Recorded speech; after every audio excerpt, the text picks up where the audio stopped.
Hey, welcome back. I am really glad you're here. Tonight we're opening the very first book of the Bible, Genesis. And I just want to say, if you've never actually sat down and read Genesis properly, you are in for something, because most people know the highlights. Adam and Eve, Noah and the ark, maybe Joseph and his coat. But when you actually sit with the whole thing, it's so much bigger and so much more human than the Sunday school version. Genesis is where everything starts. The world, humanity, sin, redemption, family, betrayal, love. It's all in here. And what strikes me every time I come back to it is how honest it is. These aren't perfect people. Abraham lied twice. Jacob was a schemer. Joseph's brothers sold him into slavery. And yet God kept showing up, kept working, kept turning the mess into something meaningful. That's kind of the whole point of Genesis. That God doesn't wait for people to get their act together before he starts doing something with their life. He just shows up in the middle of it. So wherever you are tonight, whether you're settling in for sleep, or you've got this playing in the background, or you just want to hear something worth listening to, this is a good place to be. If this channel has been good to you, go ahead and subscribe before you get too comfortable. A like on the video helps a lot too. Now let's pray, and then we'll get into it. Lord, we're opening your word tonight, right from the very beginning. I'm asking that, as we read, something comes alive. That it's not just ancient history, but a living story that speaks to where we are right now. Remind every person listening that the same God who was present in the garden, who spoke to Abraham in the night, who was with Joseph in the pit, is the same God who is present with them tonight. Give everyone here a peaceful, restful night, and let your word do what it always does. Plant something in us that keeps growing long after we've fallen asleep. In Jesus' name, Amen. The book of Genesis. In the beginning, God created the heavens and the earth. Now the earth was formless and empty. Darkness was over the surface of the deep, and the Spirit of God was hovering over the waters. And God said, "Let there be light," and there was light. God saw that the light was good, and he separated the light from the darkness. God called the light day, and the darkness he called night. And there was evening, and there was morning the first day. And God said, "Let there be an expanse between the waters to separate water from water." So God made the expanse and separated the water under the expanse from the water above it. And it was so. God called the expanse sky. And there was evening, and there was morning the second day. And God said, "Let the water under the sky be gathered to one place, and let dry ground appear." And it was so. God called the dry ground land, and the gathered waters he called seas. And God saw that it was good. Then God said, "Let the land produce vegetation, seed-bearing plants and trees on the land that bear fruit with seed in it, according to their various kinds." And it was so. The land produced vegetation, plants bearing seed according to their kinds, and trees bearing fruit with seed in it according to their kinds. And God saw that it was good. And there was evening, and there was morning the third day.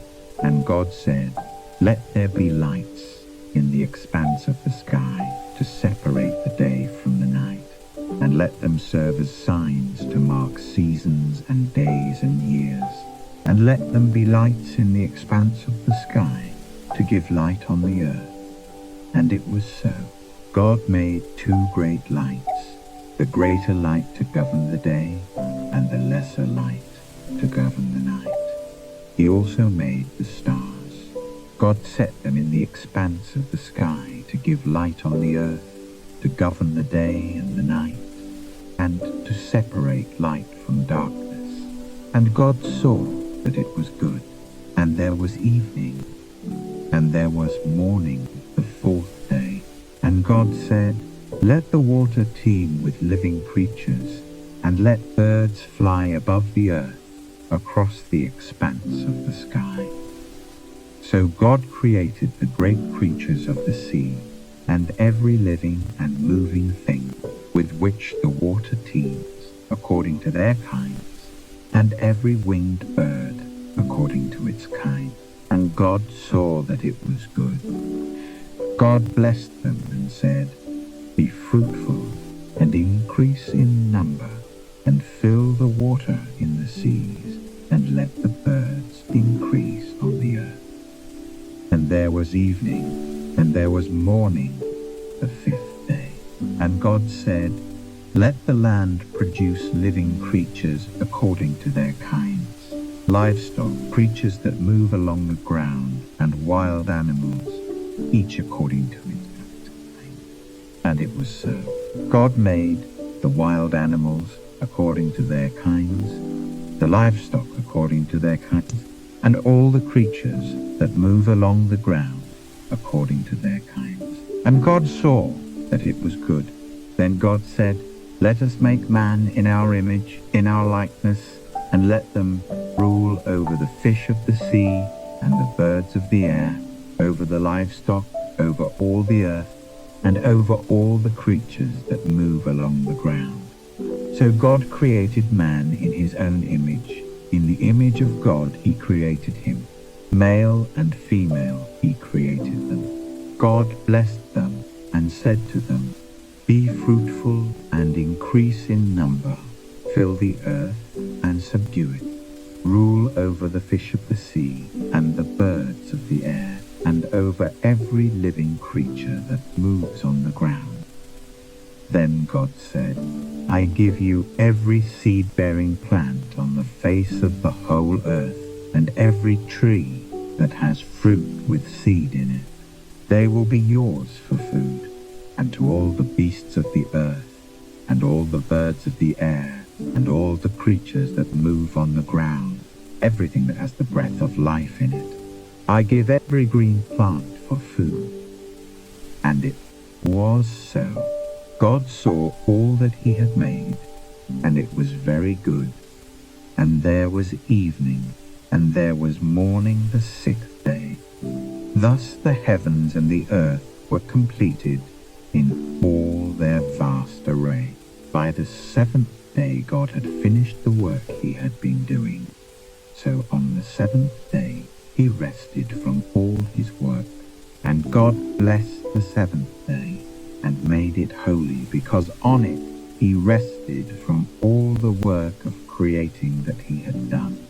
This is the account of the heavens and the earth when they were created.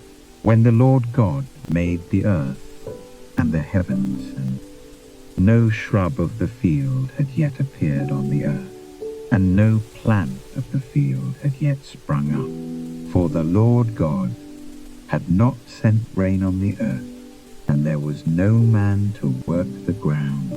But streams came up from the earth, and watered the whole surface of the ground.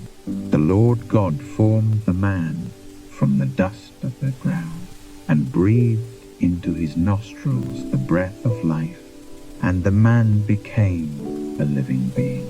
Now the Lord God had planted a garden in the east, in Eden, and there he put the man he had formed. And the Lord God made all kinds of trees grow out of the ground, trees that were pleasing to the eye and good for food. In the middle of the garden were the tree of life and the tree of the knowledge of good and evil. A river watering the garden flowed from Eden. From there it was separated into 4 headwaters. The name of the first is the Pishon. It winds through the entire land of Havilah where there is gold. The gold of that land is good. Aromatic resin and onyx are also there. The name of the second river is the Gihon. It winds through the entire land of Cush. The name of the third river is the Tigris. It runs along the east side of Ashur. And the fourth river is the Euphrates. The Lord God took the man and put him in the Garden of Eden to work it and take care of it. And the Lord God commanded the man, "You are free to eat from any tree in the garden, but you must not eat from the tree of the knowledge of good and evil, for when you eat of it, you will surely die." The Lord God said, "It is not good for the man to be alone. I will make a helper suitable for him." Now the Lord God had formed out of the ground all the beasts of the field and all the birds of the air. He brought them to the man to see what he would name them. And whatever the man called each living creature, that was its name. So the man gave names to all the livestock, the birds of the air, and all the beasts of the field. But for Adam no suitable helper was found. So the Lord God caused the man to fall into a deep sleep. And while he was sleeping, he took one of the man's ribs and closed up the place with flesh. Then the Lord God made a woman from the rib he had taken out of the man, and he brought her to the man. The man said, "This is now bone of my bones and flesh of my flesh. She shall be called woman, for she was taken out of man. For this reason a man will leave his father and mother and be united to his wife, and they will become one flesh." The man and his wife were both naked, and they felt no shame. Now the serpent was more crafty than any of the wild animals the Lord God had made. He said to the woman, "Did God really say, 'You must not eat from any tree in the garden'?" The woman said to the serpent, "We may eat fruit from the trees in the garden, but God did say, 'You must not eat fruit from the tree that is in the middle of the garden, and you must not touch it, or you will die.'" "You will not surely die," the serpent said to the woman, "for God knows that when you eat of it, your eyes will be opened, and you will be like God, knowing good and evil." When the woman saw that the fruit of the tree was good for food and pleasing to the eye, and also desirable for gaining wisdom, she took some and ate it. She also gave some to her husband, who was with her, and he ate it. Then the eyes of both of them were opened, and they realized they were naked. So they sewed fig leaves together and made coverings for themselves. Then the man and his wife heard the sound of the Lord God as he was walking in the garden in the cool of the day, and they hid from the Lord God among the trees of the garden. But the Lord God called to the man, "Where are you?" He answered, "I heard you in the garden, and I was afraid because I was naked, so I hid." And he said, "Who told you that you were naked? Have you eaten from the tree that I commanded you not to eat from?" The man said, "The woman you put here with me, she gave me some fruit from the tree, and I ate it." Then the Lord God said to the woman, "What is this you have done?" The woman said, "The serpent deceived me, and I ate." So the Lord God said to the serpent, "Because you have done this, cursed are you above all the livestock and all the wild animals. You will crawl on your belly, and you will eat dust all the days of your life. And I will put enmity between you and the woman, and between your offspring and hers. He will crush your head, and you will strike his heel." To the woman he said, "I will greatly increase your pains in childbearing. With pain you will give birth to children. Your desire will be for your husband, and he will rule over you. To Adam, he said, because you listened to your wife and ate from the tree about which I commanded you, you must not eat of it. Cursed is the ground because of you. Through painful toil, you will eat of it all the days of your life. It will produce thorns and thistles for you, and you will eat the plants of the field.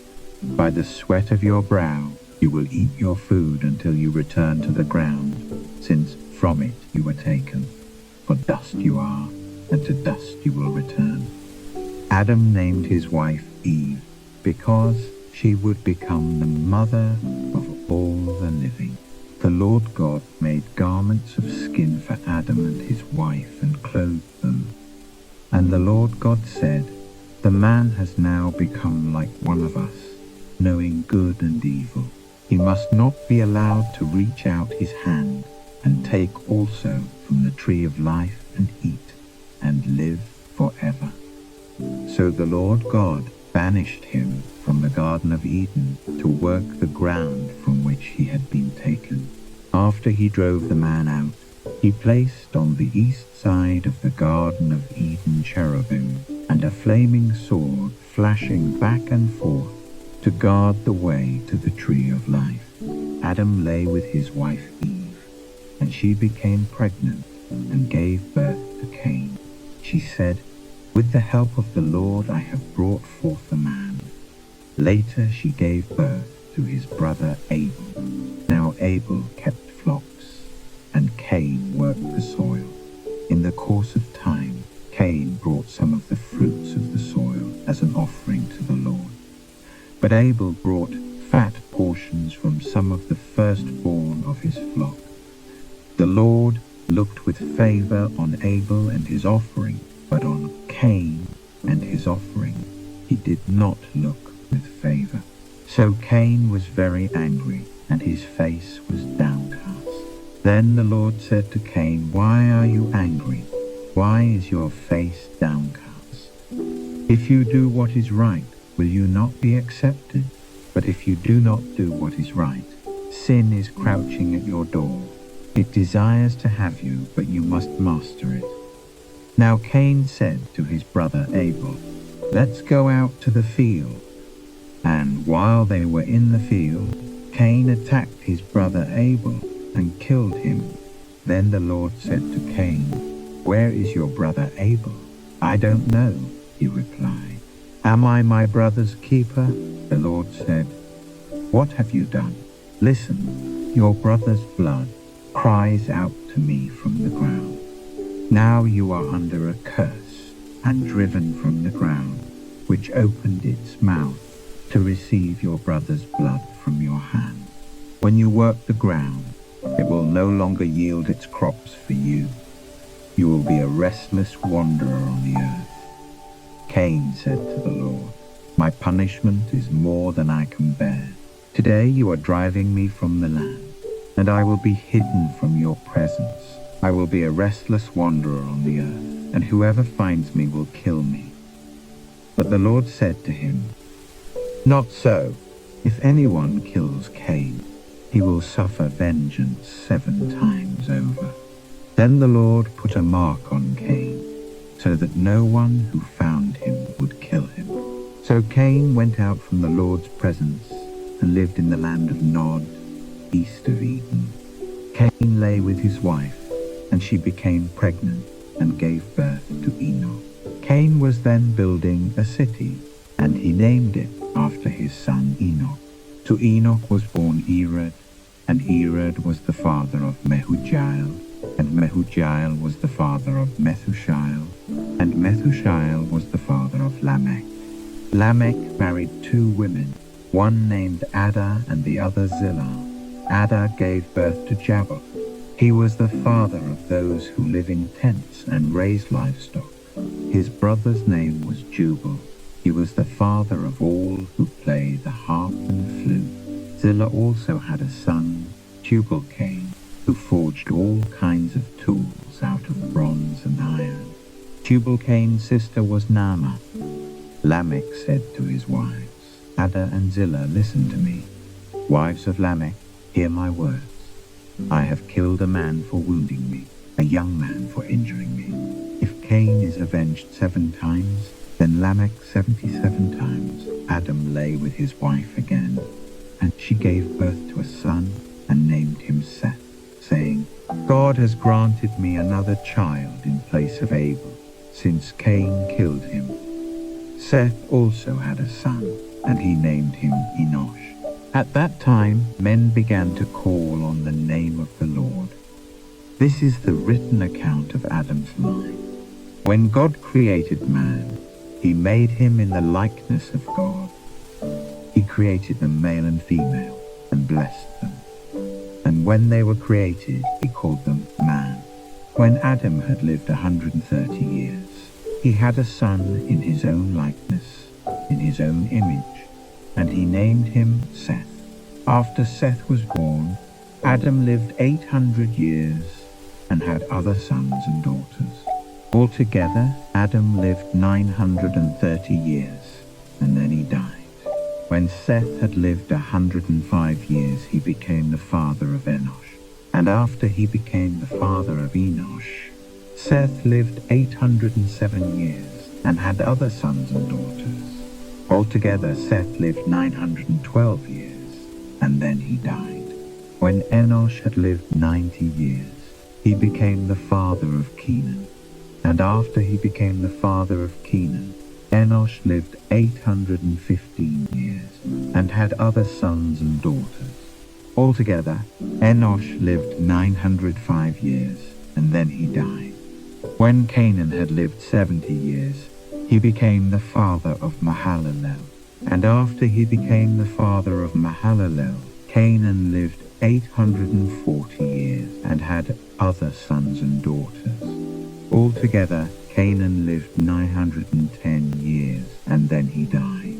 When Mahalalel had lived 65 years, he became the father of Jared. And after he became the father of Jared, Mahalalel lived 830 years and had other sons and daughters. Altogether, Mahalalel lived 895 years, and then he died. When Jared had lived 162 years, he became the father of Enoch. And after he became the father of Enoch, Jared lived 800 years and had other sons and daughters. Altogether, Jared lived 962 years, and then he died. When Enoch had lived 65 years, he became the father of Methuselah. And after he became the father of Methuselah, Enoch walked with God years and had other sons and daughters. Altogether, Enoch lived 365 years. Enoch walked with God. Then he was no more, because God took him away. When Methuselah had lived 187 years, he became the father of Lamech.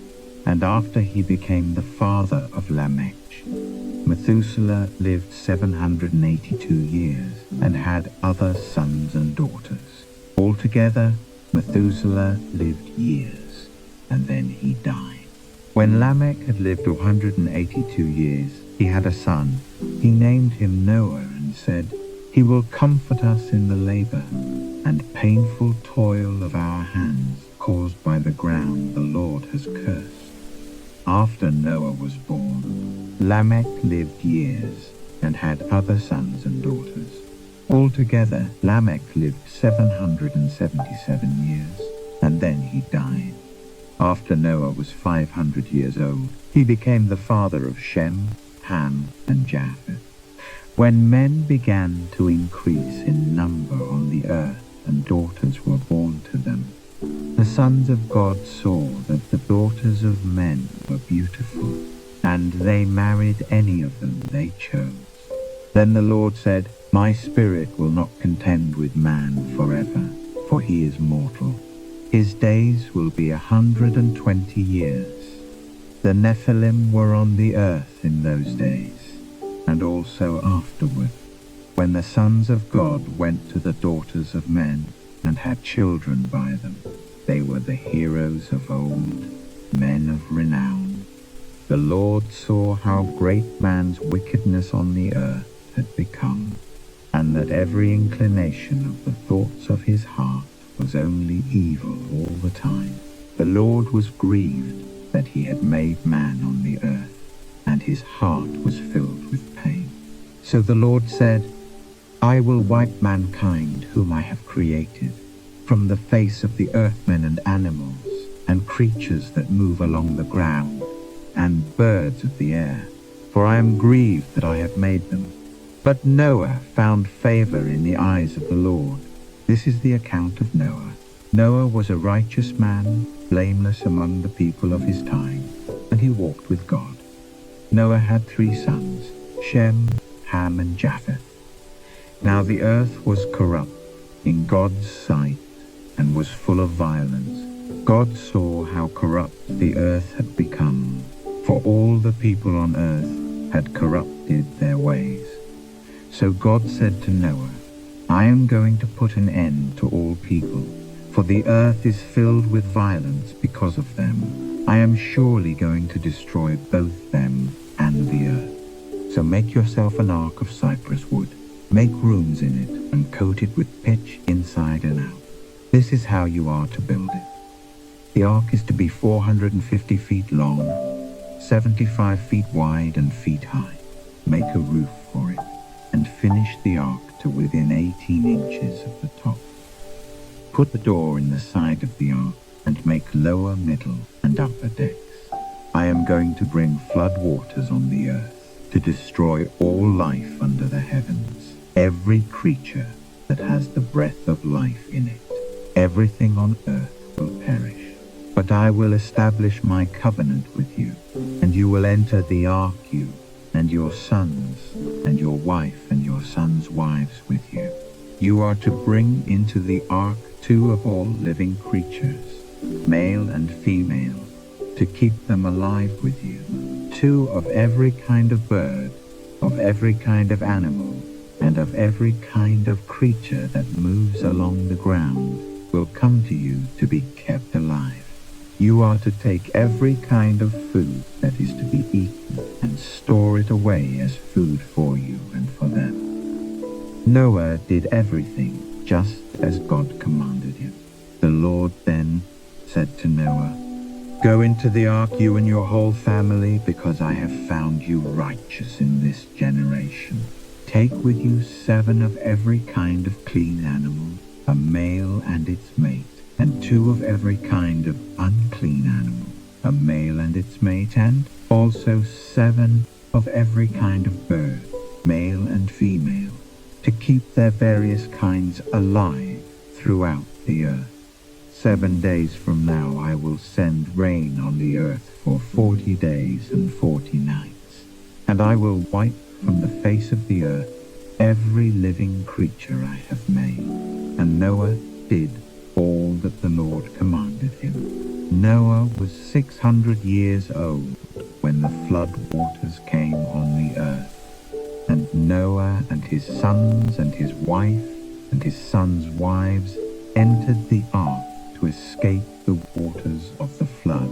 Pairs of clean and unclean animals, of birds, and of all creatures that move along the ground, male and female, came to Noah and entered the ark, as God had commanded Noah.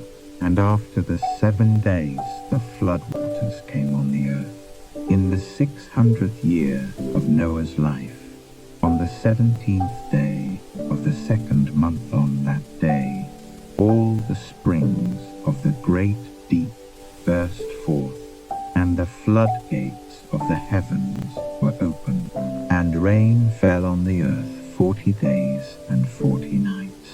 On that very day Noah and his sons, Shem, Ham, and Japheth, together with his wife and the wives of his 3 sons, entered the ark.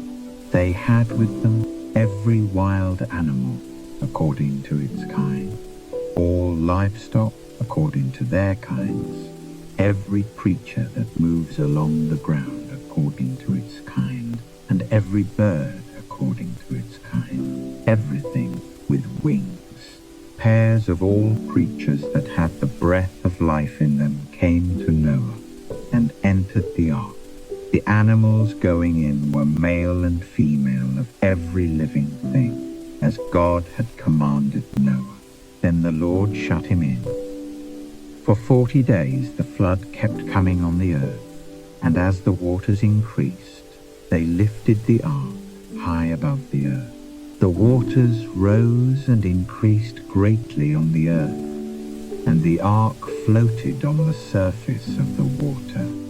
They rose greatly on the earth, and all the high mountains under the entire heavens were covered.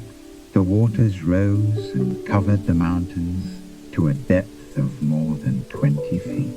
Every living thing that moved on the earth perished: birds, livestock, wild animals, all the creatures that swarm over the earth, and all mankind.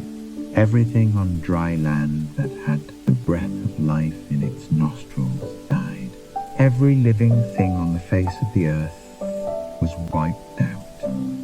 Men and animals and the creatures that move along the ground and the birds of the air were wiped from the earth.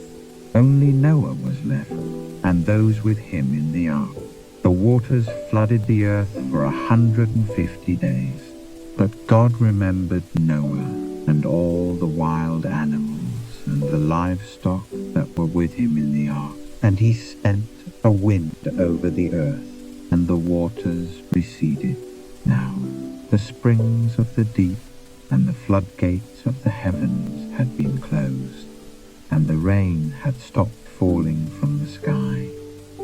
The water receded steadily from the earth. At the end of the 150 days, the water had gone down. And on the 17th day of the 7th month, the ark came to rest on the mountains of Ararat. The waters continued to recede until the 10th month.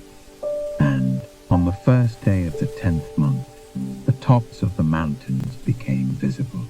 After 40 days, Noah opened the window he had made in the ark and sent out a raven, and it kept flying back and forth until the water had dried up from the earth. Then he sent out a dove to see if the water had receded from the surface of the ground. But the dove could find no place to set its feet, because there was water over all the surface of the earth. So it returned to Noah in the ark. He reached out his hand and took the dove and brought it back to himself in the ark. He waited 7 more days and again sent out the dove from the ark. When the dove returned to him in the evening, there in its beak was a freshly plucked olive leaf. Then Noah knew that the water had receded from the earth. He waited 7 more days and sent the dove out again, but this time it did not return to him. By the 1st day of the 1st month of Noah's 601st year, the water had dried up from the earth. Noah then removed the covering from the ark and saw that the surface of the ground was dry. By the 27th day of the 2nd month, the earth was completely dry. Then God said to Noah, "Come out of the ark, you and your wife and your sons and their wives. Bring out every kind of living creature that is with you, the birds, the animals, and all the creatures that move along the ground, so they can multiply on the earth and be fruitful and increase in number upon it." So Noah came out, together with his sons and his wife and his sons' wives. All the animals and all the creatures that move along the ground and all the birds, everything that moves on the earth came out of the ark, one kind after another. Then Noah built an altar to the Lord, and taking some of all the clean animals and clean birds, he sacrificed burnt offerings on it. The Lord smelled the pleasing aroma and said in his heart, "Never again will I curse the ground because of man, even though every inclination of his heart is evil from childhood. And never again will I destroy all living creatures as I have done. As long as the earth endures, seed time and harvest, cold and heat, summer and winter, day and night will never cease. Then God blessed Noah and his sons, saying to them, "Be fruitful, and increase in number, and fill the earth. The fear and dread of you will fall upon all the beasts of the earth, and all the birds of the air, upon every creature that moves along the ground, and upon all the fish of the sea. They are given into your hands. Everything that lives and moves will be food for you. Just as I gave you the green plants, I now give you everything.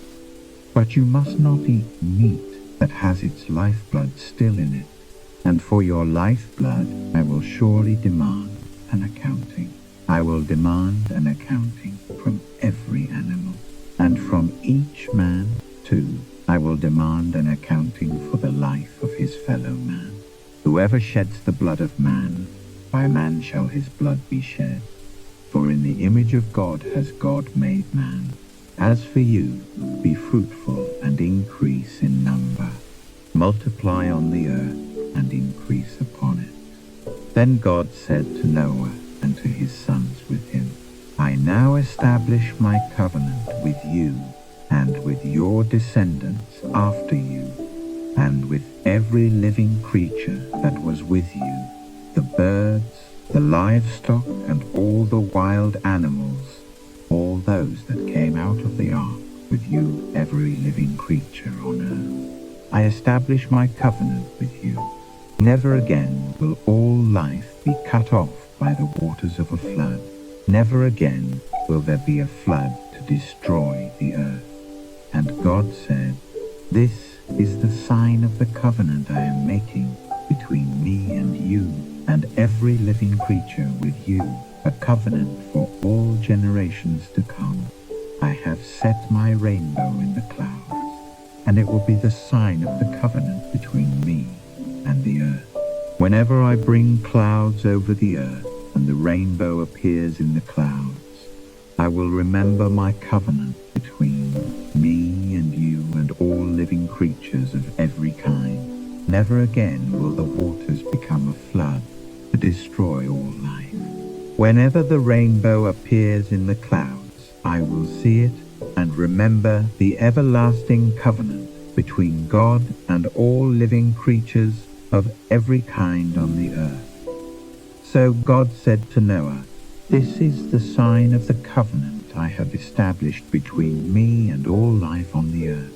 The sons of Noah who came out of the ark were Shem, Ham, and Japheth. Ham was the father of Canaan. These were the three sons of Noah, and from them came the people who were scattered over the earth. Noah, a man of the soil, proceeded to plant a vineyard. When he drank some of its wine, he became drunk and lay uncovered inside his tent. Ham, the father of Canaan, saw his father's nakedness and told his two brothers outside. But Shem and Japheth took a garment and laid it across their shoulders. Then they walked in backward and covered their father's nakedness. Their faces were turned the other way, so that they would not see their father's nakedness. When Noah awoke from his wine and found out what his youngest son had done to him, he said, "Cursed be Canaan. The lowest of slaves will he be to his brothers." He also said, "Blessed be the Lord, the God of Shem. May Canaan be the slave of Shem. May God extend the territory of Japheth. May Japheth live in the tents of Shem, and may Canaan be his slave." After the flood, Noah lived 350 years. Altogether, Noah lived 950 years, and then he died. This is the account of Shem, Ham, and Japheth, Noah's sons, who themselves had sons after the flood. The Japhethites, the sons of Japheth, Gomer, Magog, Madai, Javan, Tubal, Meshech and Tiras. The sons of Gomer, Ashkenaz, Riphath and Togarmah. The sons of Javan, Elisha, Tarshish, the Kittim and the Rodanim. From these the maritime peoples spread out into their territories by their clans within their nations, each with its own language. The Hamites, the sons of Ham, Cush, Mizraim, Put and Canaan. The sons of Cush, Sibah, Havilah, Sabta, Rama and Sabteca. The sons of Rama, Sheba and Dedan. Cush was the father of Nimrod, who grew to be a mighty warrior on the earth. He was a mighty hunter before the Lord. That is why it is said, like Nimrod, a mighty hunter before the Lord. The first centers of his kingdom were Babylon, Erech, Akkad, and Calneh in Shinar. From that land he went to Assyria, where he built Nineveh, Rehoboth-ir, Calah, and Rezin, which is between Nineveh and Calah. That is the great city. Mizraim was the father of the Ludites, Anamites, Lehabites, Naphtuhites, Pathrusites, Casluhites, from whom the Philistines came, and Caphtorites. Canaan was the father of Sidon his firstborn, and of the Hittites, Jebusites, Amorites, Girgashites, Hivites, Archites, Sinites, Arvadites, Zemarites, and Hamathites. Later the Canaanite clans scattered, and the borders of Canaan reached from Sidon toward Gerar as far as Gaza, and then towards Sodom, Gomorrah, Admah, and Zeboim as far as Lasha. These are the sons of Ham by their clans and languages in their territories and nations. The Semite sons were also born to Shem, whose older brother was Japheth. Shem was the ancestor of all the sons of Eber. The sons of Shem, Elam, Ashur, Arphaxad, Lud, and Aram. The sons of Aram, Uz, Hul, Gether, and Meshech. Arphaxad was the father of Shelah, and Shelah the father of Eber. 2 sons were born to Eber. One was named Peleg, because in his time the earth was divided. His brother was named Joktan. Joktan was the father of Almodad, Sheleph, Jerah, Hadoram, Uzal, Dikla, Obal, Abimal, Sishiba, Ophir, Havilah, and Jobab. All these were sons of Joktan. The region where they lived stretched from Mesha towards Sephar in the eastern hill country. These are the sons of Shem by their clans and languages, in their territories and nations. These are the clans of Noah's sons, according to their lines of descent within their nations. From these the nations spread out over the earth after the flood. Now the whole world had one language and a common speech.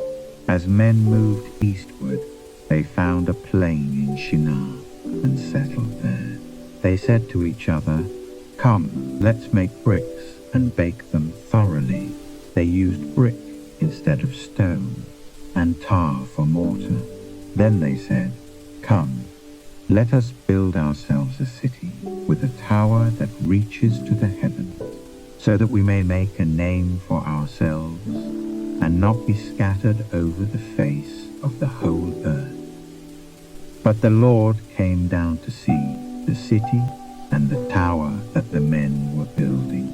The Lord said, "If, as one people, speaking the same language, they have begun to do this, then nothing they plan to do will be impossible for them. Come, let us go down and confuse their language, so they will not understand each other."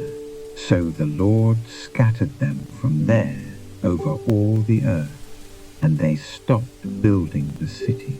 That is why it was called Babel, because there the Lord confused the language of the whole world. From there the Lord scattered them over the face of the whole earth. This is the account of Shem. 2 years after the flood, when Shem was years old, he became the father of Arphaxad. And after he became the father of Arphaxad, Shem lived 500 years. and had other sons and daughters. When Arphaxad had lived 35 years, he became the father of Shelah. And after he became the father of Shelah, Arphaxad lived 403 years and had other sons and daughters. When Shelah had lived 30 years, he became the father of Eber. And after he became the father of Eber, Shelah lived 403 years and had other sons and daughters. When Eber had lived 34 years, he became the father of Peleg. And after he became the father of Peleg, Eber lived 430 years and had other sons and daughters. When Peleg had lived 30 years, he became the father of Reu. And after he became the father of Reu, Peleg lived 209 years and had other sons and daughters. When Reu had lived 32 years, he became the father of Serug. And after he became the father of Serug, Reu lived 207 years and had other sons and daughters. When Serug had lived 30 years, he became the father of Nahor.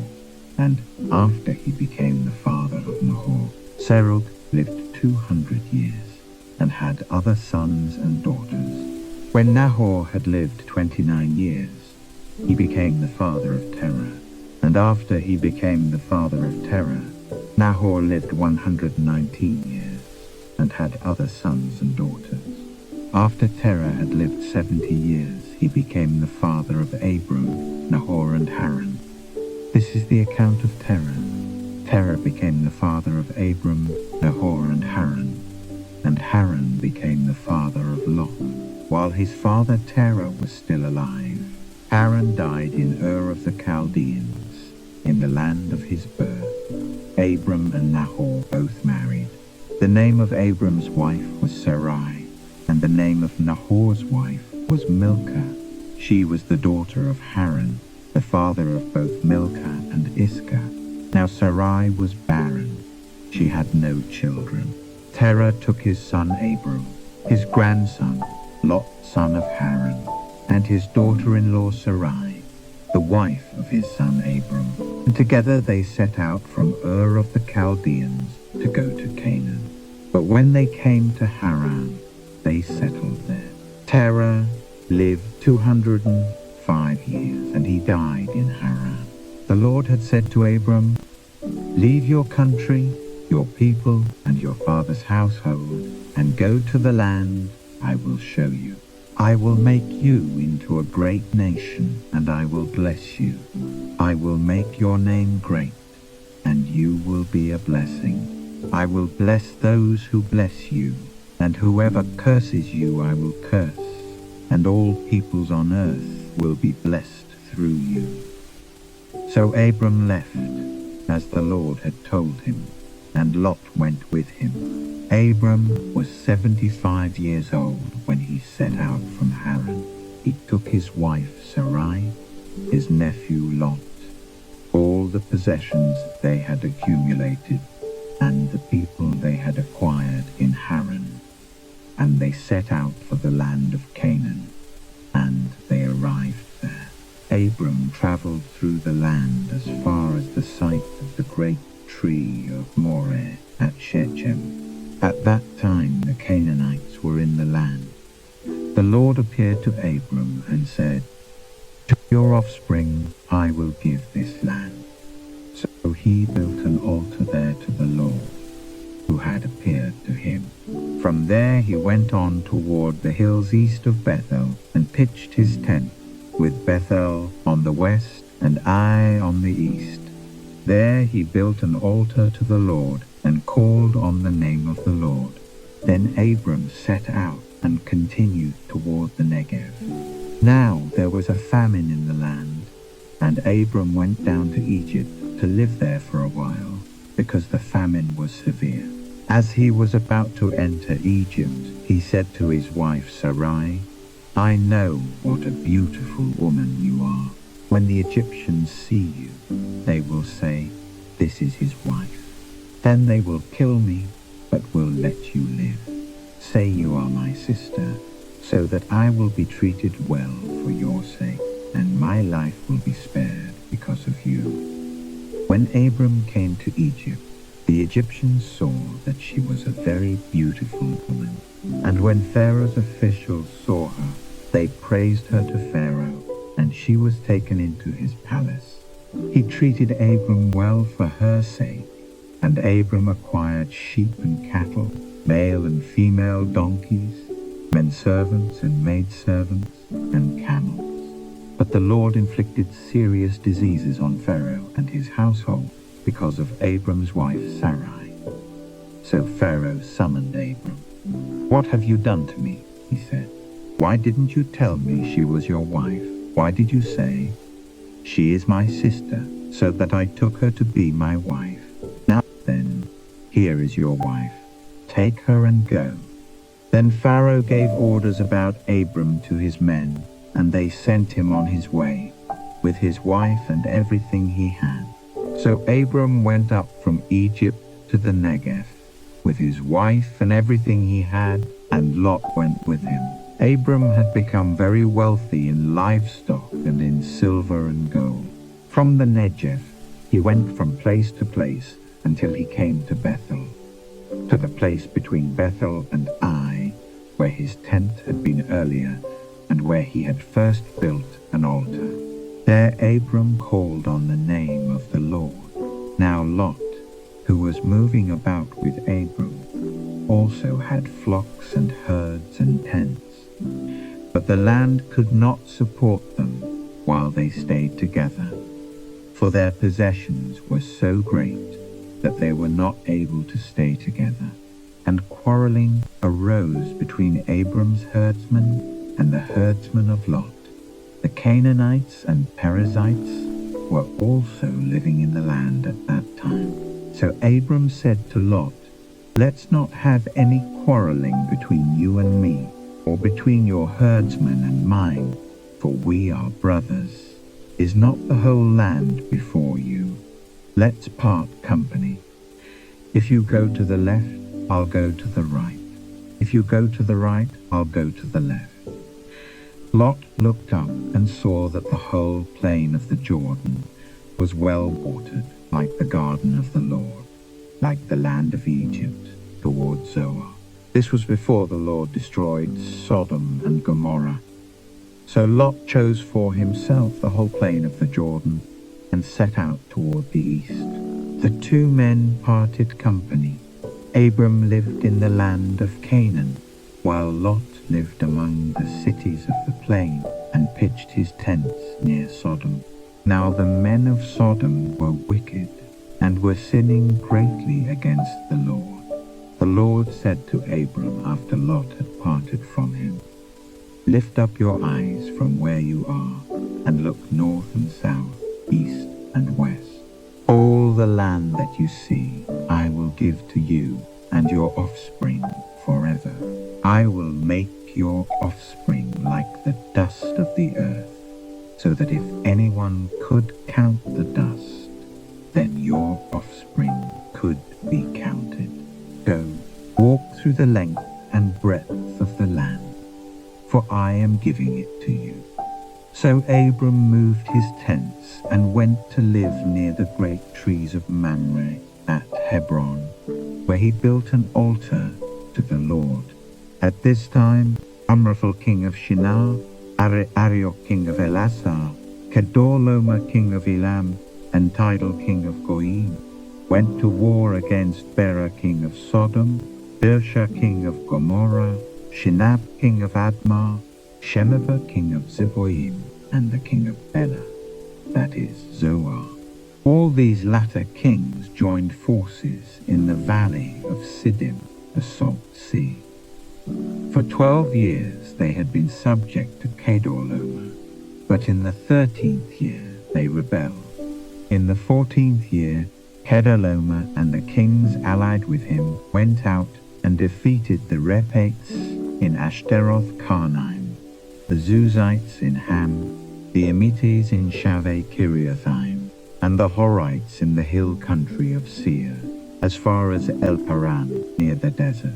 Then they turned back and went to En Mishpat, that is, Kadesh, and they conquered the whole territory of the Amalekites, as well as the Amorites, who were living in Hazazon Tamar.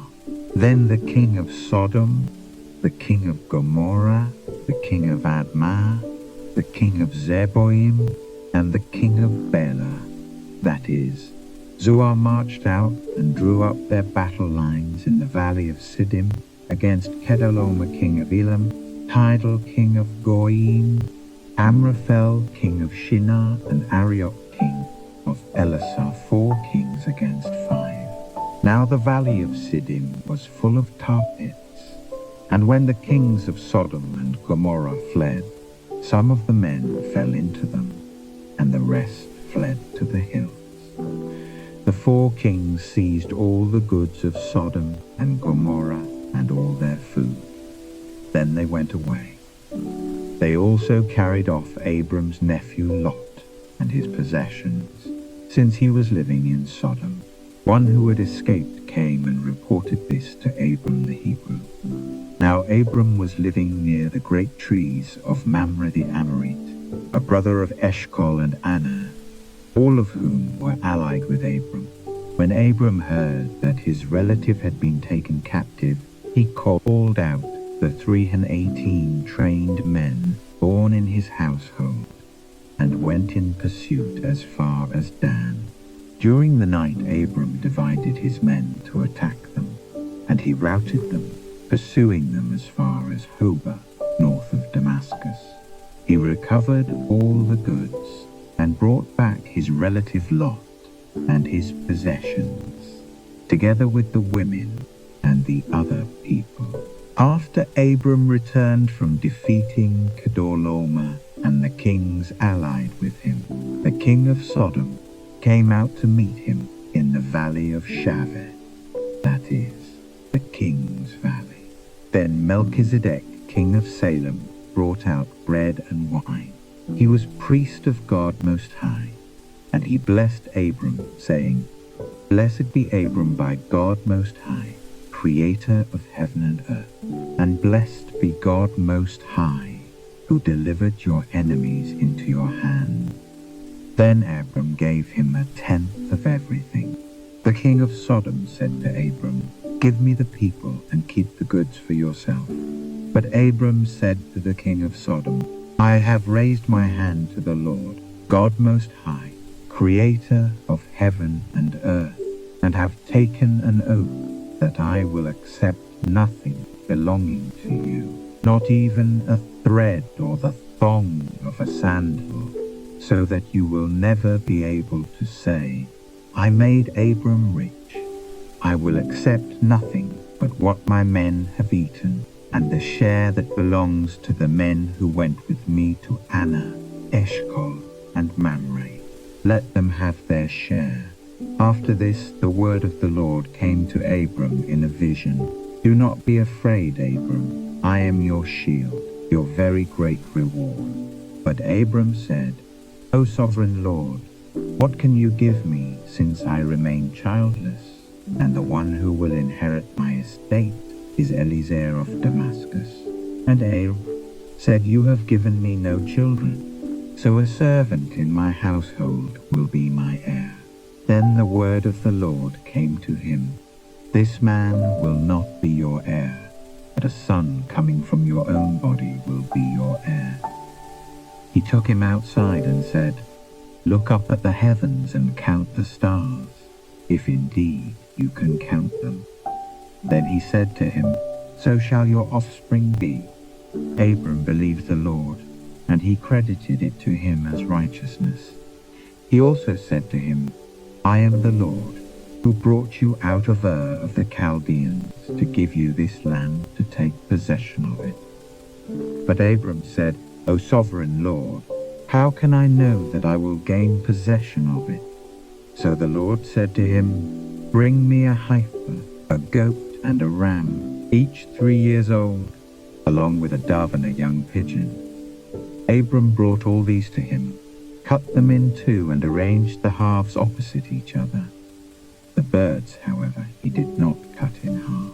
Then birds of prey came down on the carcasses, but Abram drove them away.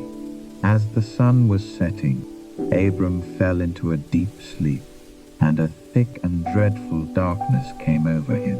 Then the Lord said to him, "Know for certain that your descendants will be strangers in a country not their own, and they will be enslaved and mistreated 400 years.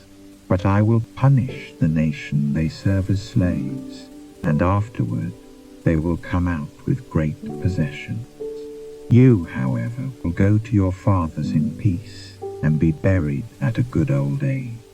In the 4th generation your descendants will come back here, for the sin of the Amorites has not yet reached its full measure." When the sun had set and darkness had fallen, a smoking firepot with a blazing torch appeared and passed between the pieces. On that day the Lord made a covenant with Abram and said, "To your descendants I give this land, from the river of Egypt to the great river, the Euphrates, the land of the Kenites, Kenizzites, Cadmonites, Hittites, Perizzites, Repaites, Amorites, Canaanites, Girgashites, and Jebusites." Now Sarai, Abram's wife, had borne him no children, but she had an Egyptian maidservant named Hagar.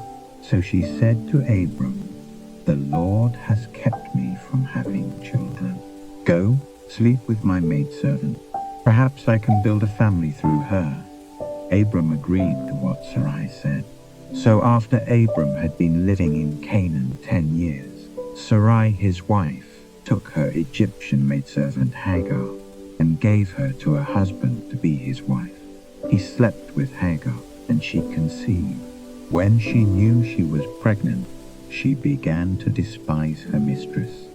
Then Sarai said to Abram, "You are responsible for the wrong I am suffering.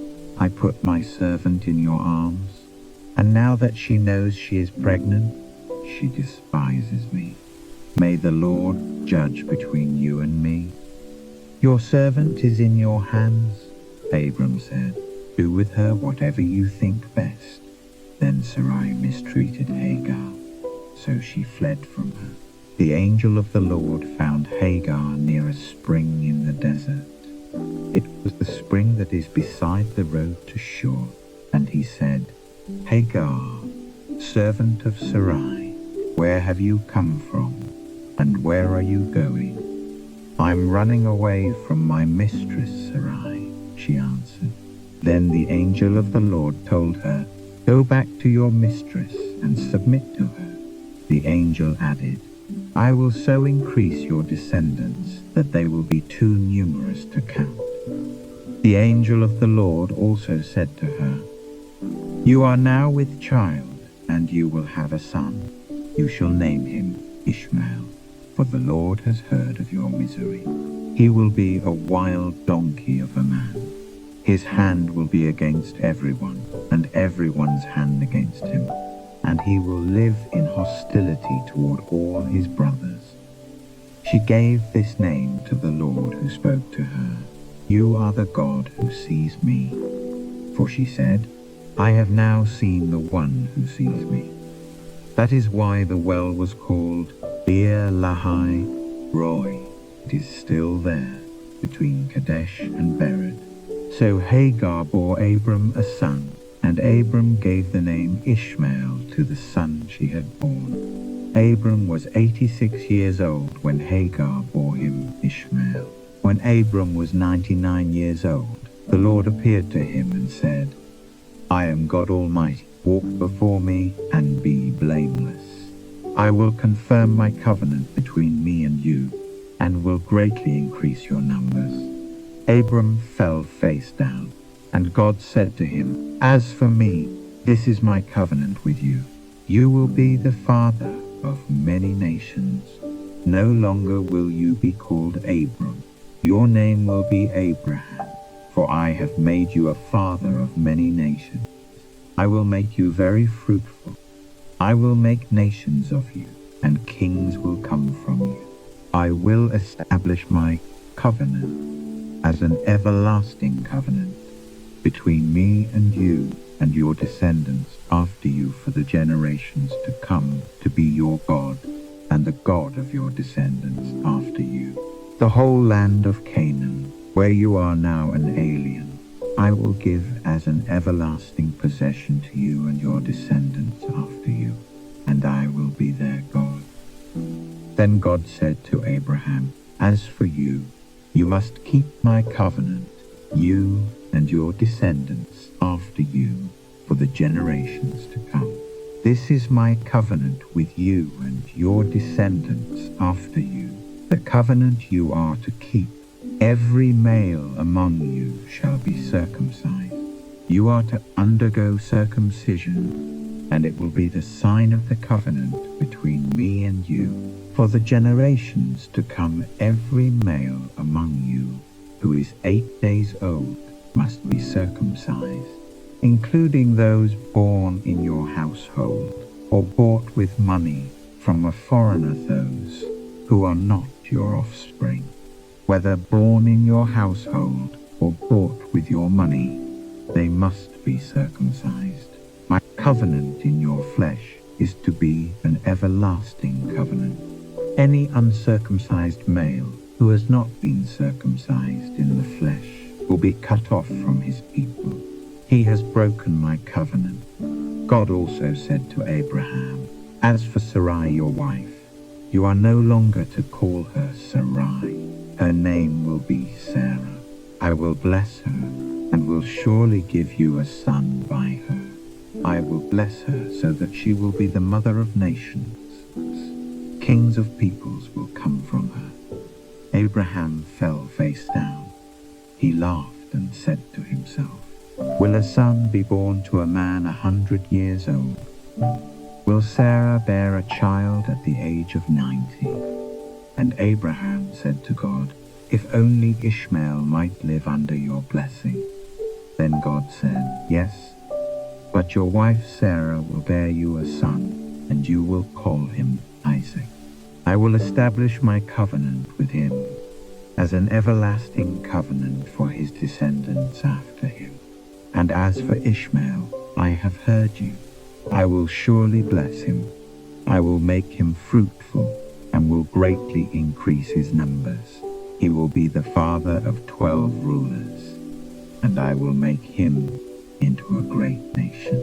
But my covenant I will establish with Isaac, whom Sarah will bear to you by this time next year." When he had finished speaking with Abraham, God went up from him. On that very day, Abraham took his son Ishmael, and all those born in his household or bought with his money, every male in his household, and circumcised them, as God told him. Abraham was 99 years old when he was circumcised, and his son Ishmael was 13.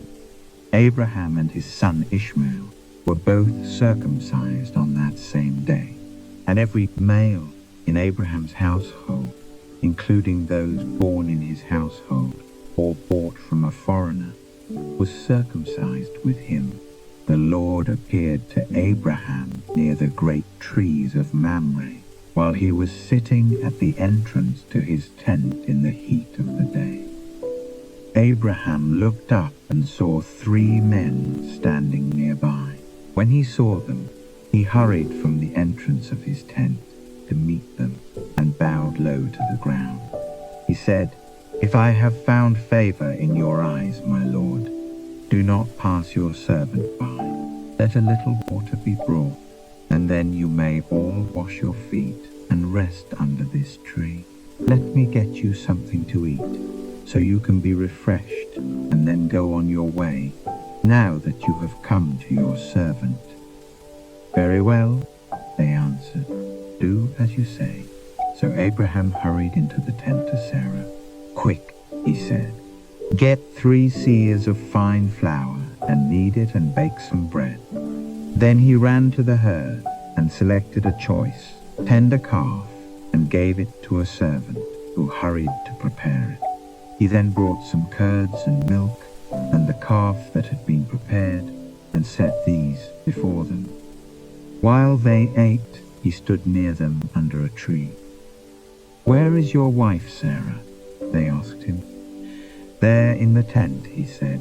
Then the Lord said, "I will surely return to you about this time next year, and Sarah your wife will have a son." Now Sarah was listening at the entrance to the tent, which was behind him.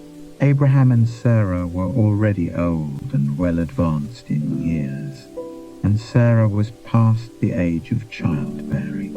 So Sarah laughed to herself as she thought, "After I am worn out and my master is old, will I now have this pleasure?" Then the Lord said to Abraham, "Why did Sarah laugh and say, 'Will I really have a child now that I am old?' Is anything too hard for the Lord? I will return to you at the appointed time next year, and Sarah will have a son." Sarah was afraid, so she lied and said, "I did not laugh." But he said, "Yes, you did laugh." When the men got up to leave, they looked down toward Sodom, and Abraham walked along with them to see them on their way. Then the Lord said, "Shall I hide from Abraham what I am about to do? Abraham will surely become a great and powerful nation, and all nations on earth will be blessed through him. For I have chosen him so that he will direct his children and his household after him to keep the way of the Lord by doing what is right and just, so that the Lord will bring about for Abraham what he has promised him." Then the Lord said, "The outcry against Sodom and Gomorrah is so great and their sin so grievous, that I will go down and see if what they have done is as bad as the outcry that has reached me. If not, I will know." The men turned away and went toward Sodom, but Abraham remained standing before the Lord. Then Abraham approached him and said, "Will you sweep away the righteous with the wicked? What if there are 50 righteous people in the city? Will you really sweep it away and not spare the place for the sake of the 50 righteous people in it? Far be it from you to do such a thing, to kill the righteous with the wicked, treating the righteous and the wicked alike. Far be it from you. Will not the judge of all the earth do right?" The Lord said, "If I find 50 righteous people in the city of Sodom, I will spare the whole place for their sake." Then Abraham spoke up again, "Now that I have been so bold as to speak to the Lord, though I am nothing but dust and ashes, what if the number of the righteous is 5 less than 50? Will you destroy the whole city because of 5 people? If I find 45 there," he said, "I will not destroy it." Once again he spoke to him. "What if only 40 are found there?" He said, "For the sake of 40, I will not do it." Then he said, "May the Lord not be angry, but let me speak. What if only 30 can be found there?" He answered, "I will not do it if I find 30 there." Abraham said, "Now that I have been so bold as to speak to the Lord, what if only 20 can be found there?" He said, "For the sake of 20, I will not destroy it." Then he said, "May the Lord not be angry, but let me speak just once more. What if only 10 can be found there?" He answered, "For the sake of 10, I will not destroy it." When the Lord had finished speaking with Abraham, he left, and Abraham returned home. The 2 angels arrived at Sodom in the evening, and Lot was sitting in the gateway of the city. When he saw them, he got up to meet them, and bowed down with his face to the ground. "My lords," he said, "please turn aside to your servant's house. You can wash your feet and spend the night, and then go on your way early in the morning." "No," they answered, "we will spend the night in the square." But he insisted so strongly that they did go with him and entered his house. He prepared a meal for them, baking bread without yeast, and they ate. Before they had gone to bed, all the men from every part of the city of Sodom, both young and old, surrounded the house. They called to Lot, "Where are the men who came to you tonight? Bring them out to us so that we can have sex with them." Lot went outside to meet them and shut the door behind him and said, "No, my friends, don't do this wicked thing. Look, I have 2 daughters who have never slept with a man. Let me bring them out to you, and you can do what you like with them. But don't do anything to these men, for they have come under the protection of my roof." "Get out of our way," they replied. And they said, "This fellow came here as an alien, and now he wants to play the judge. We'll treat you worse than them." They kept bringing pressure on Lot and moved forward to break down the door. But the men inside reached out and pulled Lot back into the house and shut the door. Then they struck the men who were at the door of the house, young and old, with blindness, so that they could not find the door. The 2 men said to Lot, "Do you have anyone else here, sons-in-law, sons or daughters, or anyone else in the city who belongs to you? Get them out of here, because we are going to destroy this place. The outcry to the Lord against its people is so great that he has sent us to destroy it." So Lot went out and spoke to his sons-in-law, who were pledged to marry his daughters. He said, "Hurry and get out of this place, because the Lord is about to destroy the city." But his sons-in-law thought he was joking.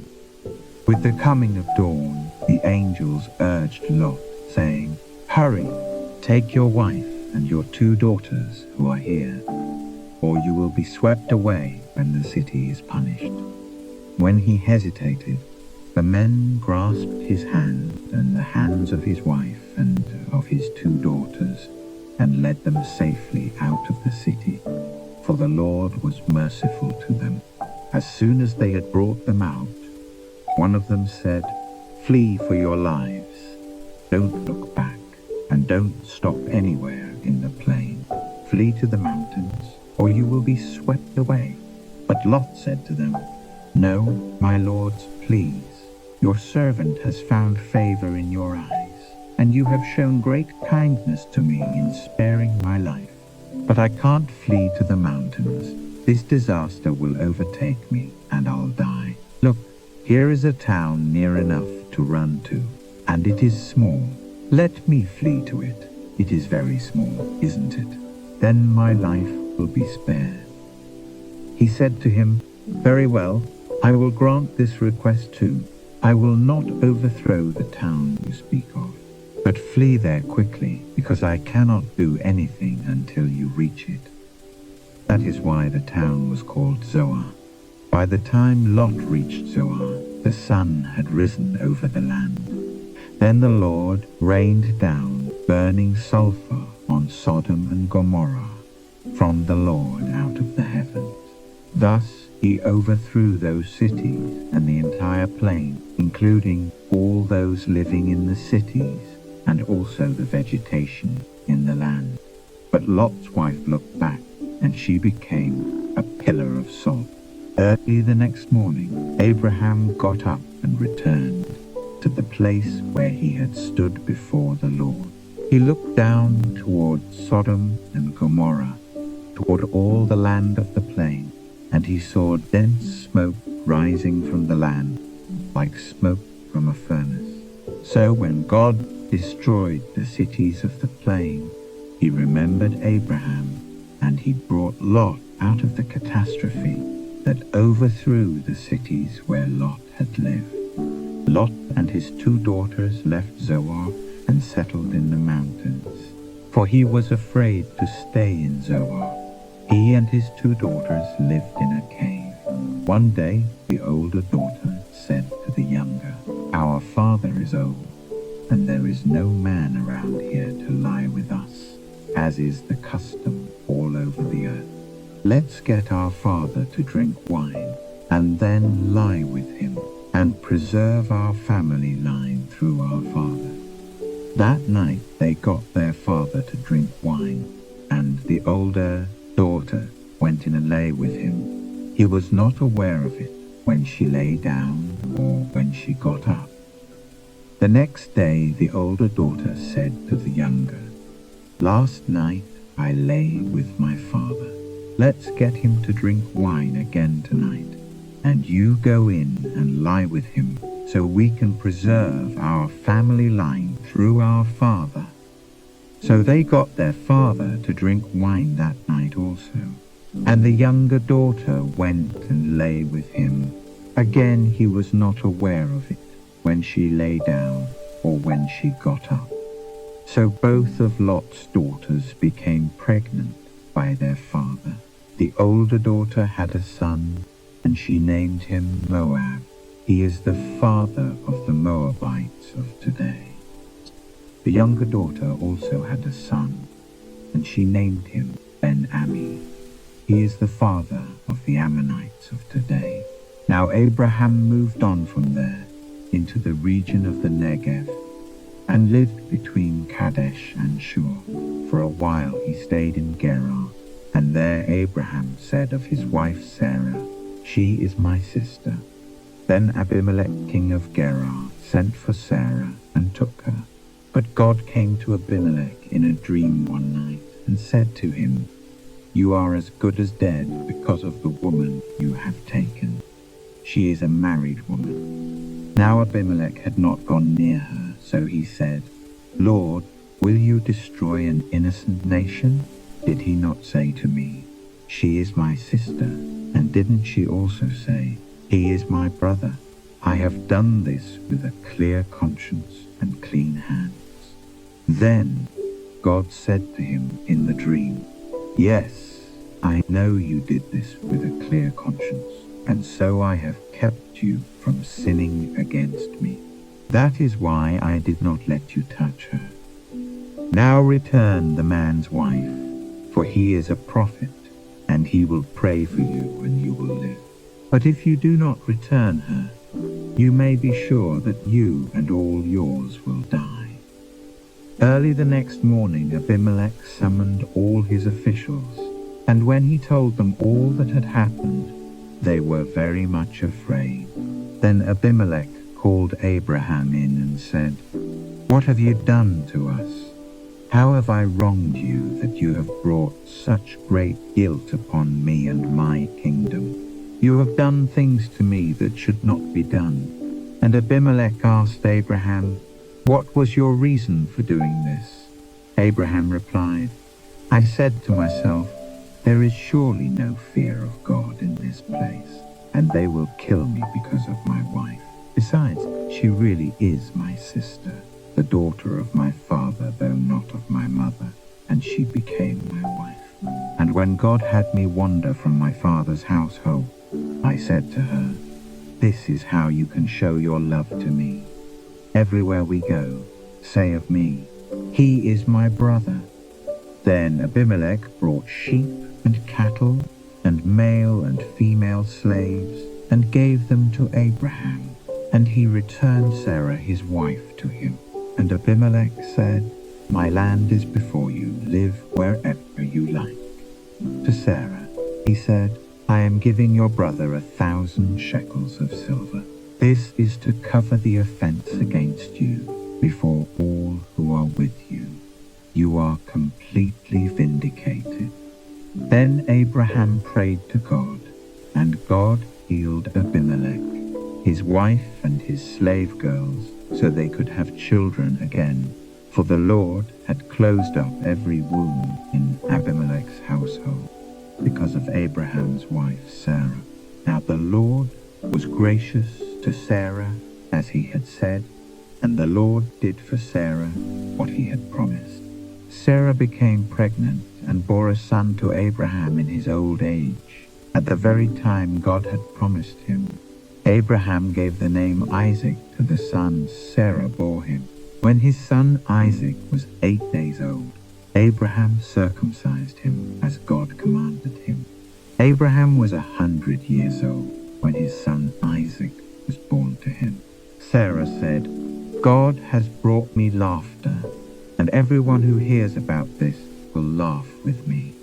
And she added, "Who would have said to Abraham that Sarah would nurse children? Yet I have borne him a son in his old age." The child grew and was weaned, and on the day Isaac was weaned, Abraham held a great feast.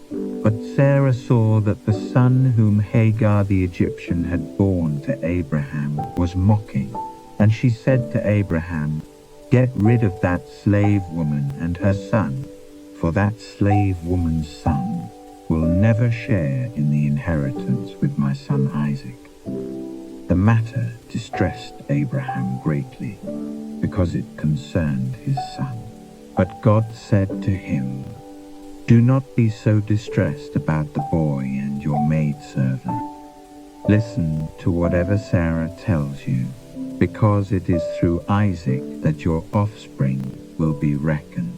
I will make the son of the maidservant into a nation also, because he is your offspring." Early the next morning, Abraham took some food and a skin of water and gave them to Hagar. He set them on her shoulders and then sent her off with the boy. She went on her way and wandered in the desert of Beersheba. When the water in the skin was gone, she put the boy under one of the bushes. Then she went off and sat down nearby, about a bowshot away, for she thought, "I cannot watch the boy die." And as she sat there nearby, she began to sob. God heard the boy crying, and the angel of God called to Hagar from heaven and said to her, "What is the matter, Hagar? Do not be afraid. God has heard the boy crying as he lies there. Lift the boy up and take him by the hand, for I will make him into a great nation." Then God opened her eyes, and she saw a well of water. So she went and filled the skin with water and gave the boy a drink. God was with the boy as he grew up. He lived in the desert and became an archer. While he was living in the desert of Paran, his mother got a wife for him from Egypt. At that time Abimelech and Phicol, the commander of his forces, said to Abraham, "God is with you in everything you do. Now swear to me here before God that you will not deal falsely with me, or my children, or my descendants. Show to me and the country where you are living as an alien the same kindness I have shown to you." Abraham said, "I swear it." Then Abraham complained to Abimelech about a well of water that Abimelech's servants had seized. But Abimelech said, "I don't know who has done this. You did not tell me, and I heard about it only today." So Abraham brought sheep and cattle and gave them to Abimelech, and the two men made a treaty. Abraham set apart 7 ewe lambs from the flock. And Abimelech asked Abraham, "What is the meaning of these 7 ewe lambs you have set apart by themselves?" He replied, "Accept these 7 lambs from my hand as a witness that I dug this well." So that place was called Beersheba, because the two men swore an oath there. After the treaty had been made at Beersheba, Abimelech and Phicol, the commander of his forces, returned to the land of the Philistines. Abraham planted a tamarisk tree in Beersheba, and there he called upon the name of the Lord, the eternal God. And Abraham stayed in the land of the Philistines for a long time. Sometime later God tested Abraham. He said to him, "Abraham, here I am," he replied. Then God said, "Take your son, your only son, Isaac, whom you love, and go to the region of Moriah. Sacrifice him there as a burnt offering on one of the mountains I will tell you about." Early the next morning, Abraham got up and saddled his donkey. He took with him 2 of his servants and his son Isaac. When he had cut enough wood for the burnt offering, he set out for the place God had told him about. On the third day, Abraham looked up and saw the place in the distance. He said to his servants, "Stay here with the donkey while I and the boy go over there. We will worship, and then we will come back to you." Abraham took the wood for the burnt offering and placed it on his son Isaac, and he himself carried the fire and the knife. As the two of them went on together, Isaac spoke up and said to his father Abraham, "Father?" "Yes, my son?" Abraham replied, "The fire and wood are here." Isaac said, "But where is the lamb for the burnt offering?" Abraham answered, "God himself will provide the lamb for the burnt offering, my son." And the two of them went on together. When they reached the place God had told him about, Abraham built an altar there and arranged the wood on it. He bound his son Isaac and laid him on the altar on top of the wood. Then he reached out his hand and took the knife to slay his son. But the angel of the Lord called out to him from heaven, "Abraham." "Here I am," he replied. "Do not lay a hand on the boy," he said. "Do not do anything to him. Now I know that you fear God because you have not withheld from me your son, your only son."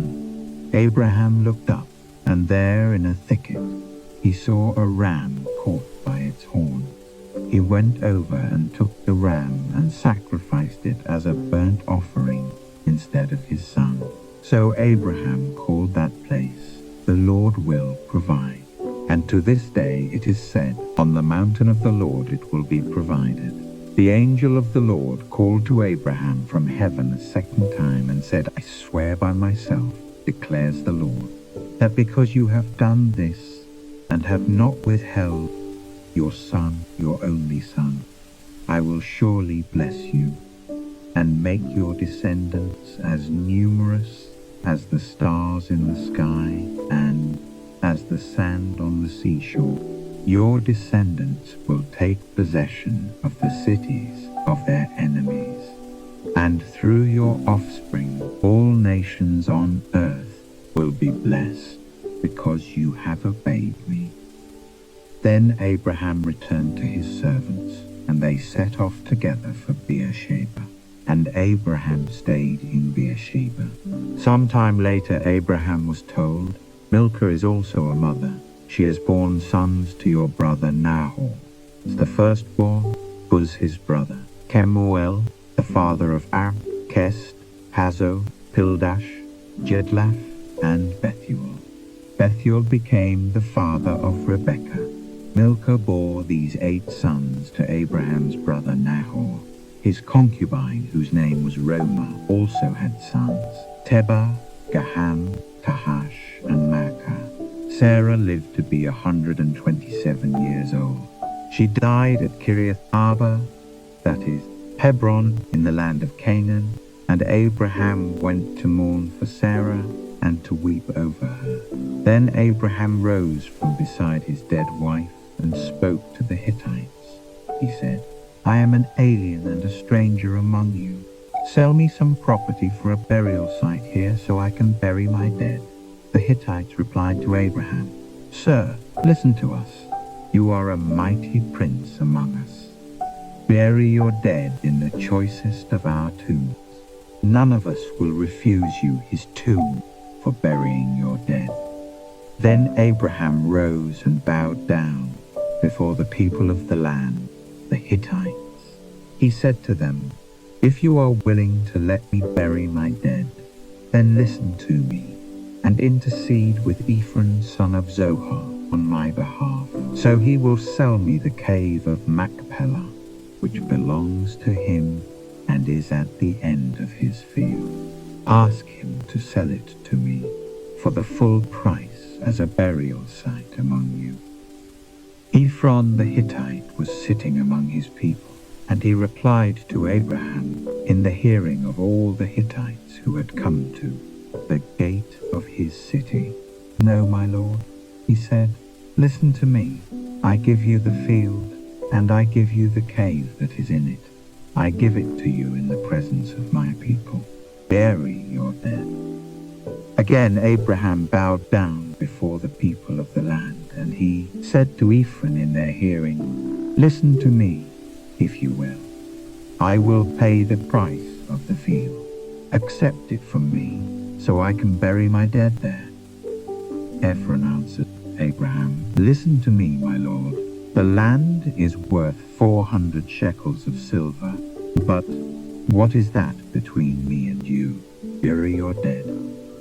Abraham agreed to Ephron's terms and weighed out for him the price he had named in the hearing of the Hittites. 400 shekels of silver, according to the weight current among the merchants.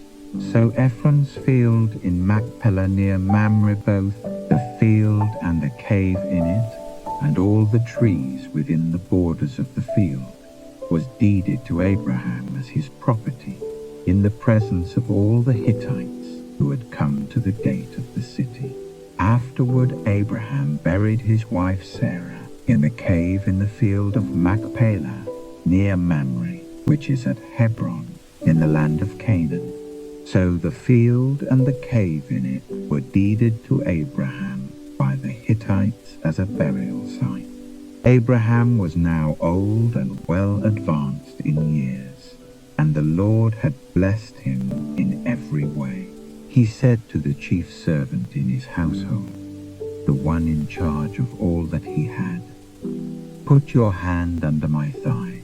I want you to swear by the Lord, the God of heaven and the God of earth, that you not get a wife for my son from the daughters of the Canaanites, among whom I am living, but will go to my country and my own relatives and get a wife for my son Isaac.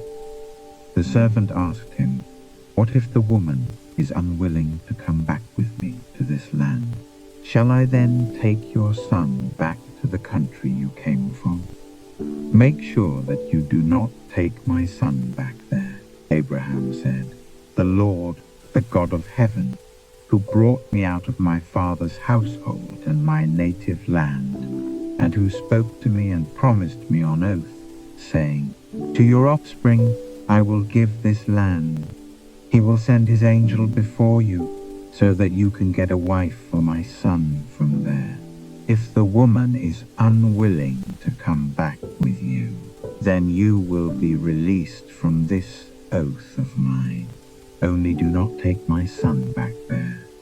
So the servant put his hand under the thigh of his master Abraham, and swore an oath to him concerning this matter. Then the servant took 10 of his master's camels and left, taking with him all kinds of good things from his master. He set out for Aram Naharaim and made his way to the town of Nahor. He had the camels kneel down near the well outside the town. It was toward evening, the time the women go out to draw water.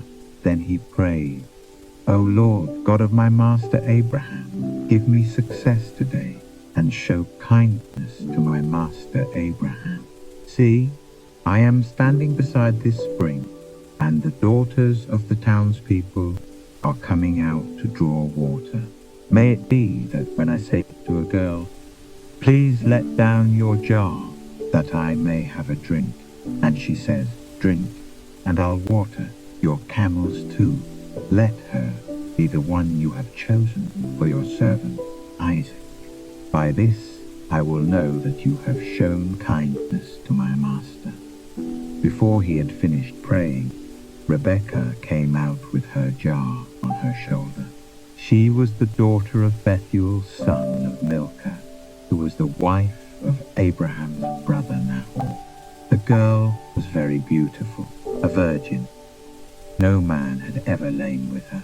She went down to the spring, filled her jar, and came up again. The servant hurried to meet her and said, please give me a little water from your jar. Drink, my lord, she said. and quickly lowered the jar to her hands and gave him a drink. After she had given him a drink, she said, "I'll draw water for your camels too, until they have finished drinking." So she quickly emptied her jar into the trough, ran back to the well to draw more water, and drew enough for all his camels. Without saying a word, the man watched her closely to learn whether or not the Lord had made his journey successful. When the camels had finished drinking, the man took out a gold nose ring weighing a beaker and 2 gold bracelets weighing 10 shekels. Then he asked, "Whose daughter are you? Please tell me, is there room in your father's house for us to spend the night?" She answered him, "I am the daughter of Bethuel, the son that Milcah bore to Nahor." And she added, "We have plenty of straw and fodder, as well as room for you to spend the night." Then the man bowed down and worshipped the Lord, saying, "Praise be to the Lord, the God of my master Abraham, who has not abandoned his kindness and faithfulness to my master. As for me, the Lord has led me on the journey to the house of my master's relatives." The girl ran and told her mother's household about these things. Now Rebekah had a brother named Laban, and he hurried out to the man at the spring. As soon as he had seen the nose ring and the bracelets on his sister's arms, and had heard Rebekah tell what the man said to her, he went out to the man and found him standing by the camels near the spring. "Come, you who are blessed by the Lord," he said. "Why are you standing out here? I have prepared the house and a place for the camels." So the man went to the house, and the camels were unloaded. Straw and fodder were brought for the camels, and water for him and his men to wash their feet. Then food was set before him, but he said, "I will not eat until I have told you what I have to say." "Then tell us," Laban said. So he said, "I am Abraham's servant. The Lord has blessed my master abundantly, and he has become wealthy. He has given him sheep and cattle, silver and gold, men servants and maidservants, and camels and donkeys. My master's wife Sarah has borne him a son in her old age, and he has given him everything he owns. And my master made me swear an oath, and said, 'You must not get a wife for my son from the daughters of the Canaanites, in whose land I live, but go to my father's family and to my own clan, and get a wife for my son.' Then I asked my master, 'What if the woman will not come back with me?' He replied, 'The Lord, before whom I have walked, will send his angel with you and make your journey a success, so that you can get a wife for my son from my own clan and from my father's family. Then, when you go to my clan, you will be released from my oath. Even if they refuse to give her to you, you will be released from my oath.' When I came to the spring today, I said, 'O Lord, God of my master Abraham, if you will, please grant success to the journey on which I have come. See, I am standing beside this spring. If maiden comes out to draw water and I say to her, "Please let me drink a little water from your jar," and if she says to me, "Drink, and I'll draw water for your camels too," let her be the one the Lord has chosen for my master's son." Before I finished praying in my heart, Rebekah came out with her jar on her shoulder. She went down to the spring and drew water, and I said to her, "Please give me a drink." She quickly lowered her jar from her shoulder and said, "Drink, and I'll water your camels too." So I drank, and she watered the camels also. I asked her, "Whose daughter are you?" She said, "The daughter of Bethuel son of Nahor, whom Milcah bore to him." Then I put the ring in her nose and the bracelets on her arms, and I bowed down and worshipped the Lord. I praised the Lord, the God of my master Abraham, who had led me on the right road to get the granddaughter of my master's brother for his son. Now, if you will show kindness and faithfulness to my master, tell me, and if not, tell me so I may know which way to turn. Laban and Bethuel answered, This is from the Lord. We can say nothing to you one way or the other. Here is Rebekah. Take her and go, and let her become the wife of your master's son, as the Lord has directed. When Abraham's servant heard what they said, he bowed down to the ground before the Lord. Then the servant brought out gold and silver jewelry and articles of clothing and gave them to Rebekah. He also gave costly gifts to her brother and to her mother. Then he and the men who were with him ate and drank and spent the night there. When they got up the next morning, he said, Send me on my way to my master. But her brother and her mother replied, Let the girl remain with us 10 days or so, then you may go. But he said to them, Do not detain me, now that the Lord has granted success to my journey. Send me on my way so I may go to my master. Then they said, Let's call the girl and ask her about it. So they called Rebekah and asked her, Will you go with this man? I will go, she said. So they sent their sister Rebekah on her way, along with her nurse and Abraham's servant and his men. And they blessed Rebekah and said to her, Our sister, may you increase to thousands upon thousands. May your offspring possess the gates of their enemies. Then Rebekah and her maids got ready and mounted their camels and went back with the man. So the servant took Rebekah and left. Now Isaac had come from Beer-lahai-roi, for he was living in the Negev. He went out to the field one evening to meditate, and as he looked up, he saw camels approaching. Rebekah also looked up and saw Isaac. She got down from her camel and asked the servant, Who is that man in the field coming to meet us? He is my master, the servant answered. So she took her veil and covered herself.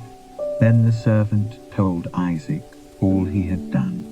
Isaac brought her into the tent of his mother Sarah, and he married Rebekah. So she became his wife, and he loved her. And Isaac was comforted after his mother's death. Abraham took another wife, whose name was Keturah. She bore him Zimran, Jokshan, Medan, Midian, Ishbak, and Shua. Jokshan was the father of Sheba and Dedan. The descendants of Dedan were the Asherites, the Letushites, and the Lumites. The sons of Midian were Ephah, Epher, Hanok, Abida, and Eldar. All these were descendants of Keturah. Abraham left everything he owned to Isaac. But while he was still living, he gave gifts to the sons of his concubines, and sent them away from his son Isaac to the land of the east. Altogether, Abraham lived 175 years. Then Abraham breathed his last, and died at a good old age, an old man and full of years, and he was gathered to his people. His sons Isaac and Ishmael buried him in the cave of Machpelah near Mamre, in the field of Ephron son of Zohar the Hittite, the field Abraham had bought from the Hittites. There Abraham was buried with his wife Sarah. After Abraham's death, God blessed his son Isaac, who then lived near Beer-lahai-roi. This is the account of Abraham's son Ishmael, whom Sarah's maidservant, Hagar the Egyptian, bore to Abraham. These are the names of the sons of Ishmael, listed in the order of their birth. Nebaioth, the firstborn of Ishmael, Kedar, Adbeel, Mibsam, Mishma, Duma, Massa, Hadad, Tema, Jetor, Naphish, and Kedema. These were the sons of Ishmael, and these are the names of the 12 tribal rulers according to their settlements and camps. Altogether, Ishmael lived 137 years. He breathed his last and died, and he was gathered to his people. His descendants settled in the area from Havilah to Shur, near the border of Egypt, as you go toward Ashur. And they lived in hostility toward all their brothers. This is the account of Abraham's son Isaac. Abraham became the father of Isaac, and Isaac was 40 years old when he married Rebekah, daughter of Bethuel the Aramean, from Paddan Aram, and sister of Laban the Aramean. Isaac prayed to the Lord on behalf of his wife, because she was barren. The Lord answered his prayer, and his wife Rebekah became pregnant. The babies jostled each other within her, and she said, "Why is this happening to me?"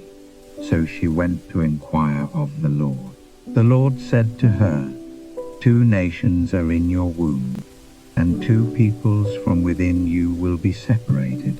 One people will be stronger than the other, and the older will serve the younger."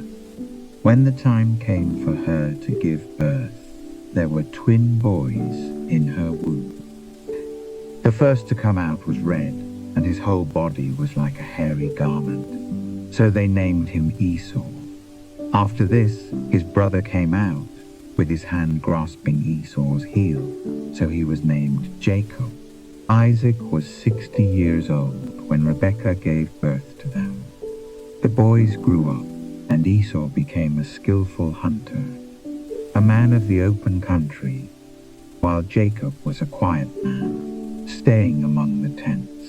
Isaac, who had a taste for wild game, loved Esau, but Rebekah loved Jacob. Once when Jacob was cooking some stew, Esau came in from the open country, famished. He said to Jacob, "Quick, let me have some of that red stew. I'm famished." That is why he was also called Edom. Jacob replied, "First sell me your birthright." "Look, I am about to die," Esau said. "What good is the birthright to me?" But Jacob said, "Swear to me first." So he swore an oath to him, selling his birthright to Jacob. Then Jacob gave Esau some bread and some lentil stew. He ate and drank, and then got up and left. So Esau despised his birthright. Now there was a famine in the land besides the earlier famine of Abraham's time, and Isaac went to Abimelech, king of the Philistines in Gerar. The Lord appeared to Isaac and said, "Do not go down to Egypt. Live in the land where I tell you to live. Stay in this land for a while, and I will be with you and will bless you. For to you and your descendants I will give all these lands, and will confirm the oath I swore to your father Abraham. I will make your descendants as numerous as the stars in the sky, and will give them all these lands, and through your offspring all nations on earth will be blessed, because Abraham obeyed me and kept my requirements, my commands, my decrees, and my laws." So Isaac stayed in Gerar. When the men of that place asked him about his wife, he said, "She is my sister," because he was afraid to say, "She is my wife." He thought, "The men of this place might kill me on account of Rebekah, because she is beautiful." When Isaac had been there a long time, Abimelech, king of the Philistines, looked down from a window and saw Isaac caressing his wife, Rebekah. So Abimelech summoned Isaac and said, "She is really your wife. Why did you say, 'She is my sister'?" Isaac answered him, "Because I thought I might lose my life on account of her." Then Abimelech said, "What is this you have done to us? One of the men might well have slept with your wife, and you would have brought guilt upon us." So Abimelech gave orders to all the people, "Anyone who molests this man or his wife shall surely be put to death."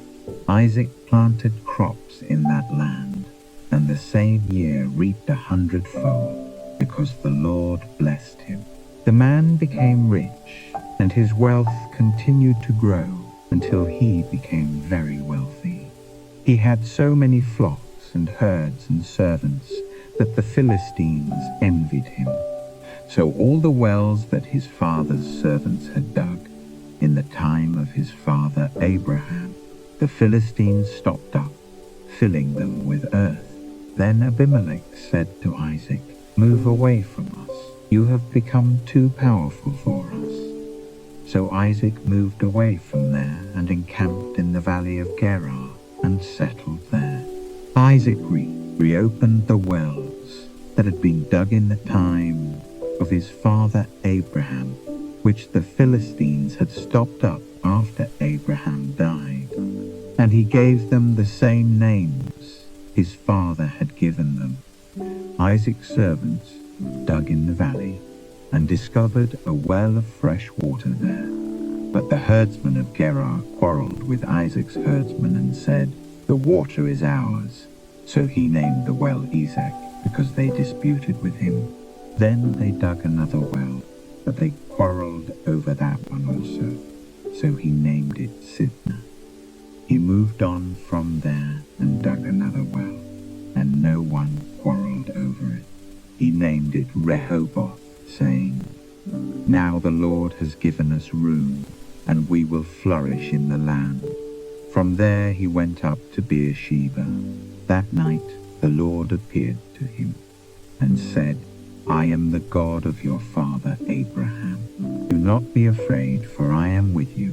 I will bless you and will increase the number of your descendants for the sake of my servant Abraham." Isaac built an altar there and called on the name of the Lord. There he pitched his tent, and there his servants dug a well. Meanwhile, Abimelech had come to him from Gerar with Ahuzzath, his personal advisor, and Phicol, the commander of his forces. Isaac asked them, "Why have you come to me, since you were hostile to me and sent me away?" They answered, "We saw clearly that the Lord was with you." So we said, "There ought to be a sworn agreement between us and you. Let us make a treaty with you that you will do us no harm, just as we did not molest you, but always treated you well and sent you away in peace. And now you are blessed by the Lord." Isaac then made a feast for them, and they ate and drank. Early the next morning the men swore an oath to each other. Then Isaac sent them on their way, and they left him in peace.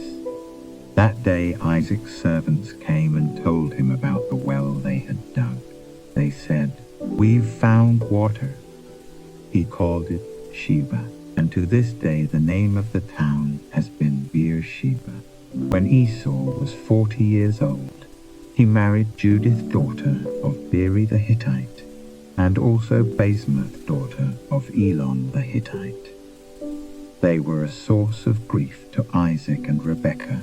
When Isaac was old and his eyes were so weak that he could no longer see, he called for Esau, his older son, and said to him, "My son." "Here I am," he answered. Isaac said, "I am now an old man and don't know the day of my death.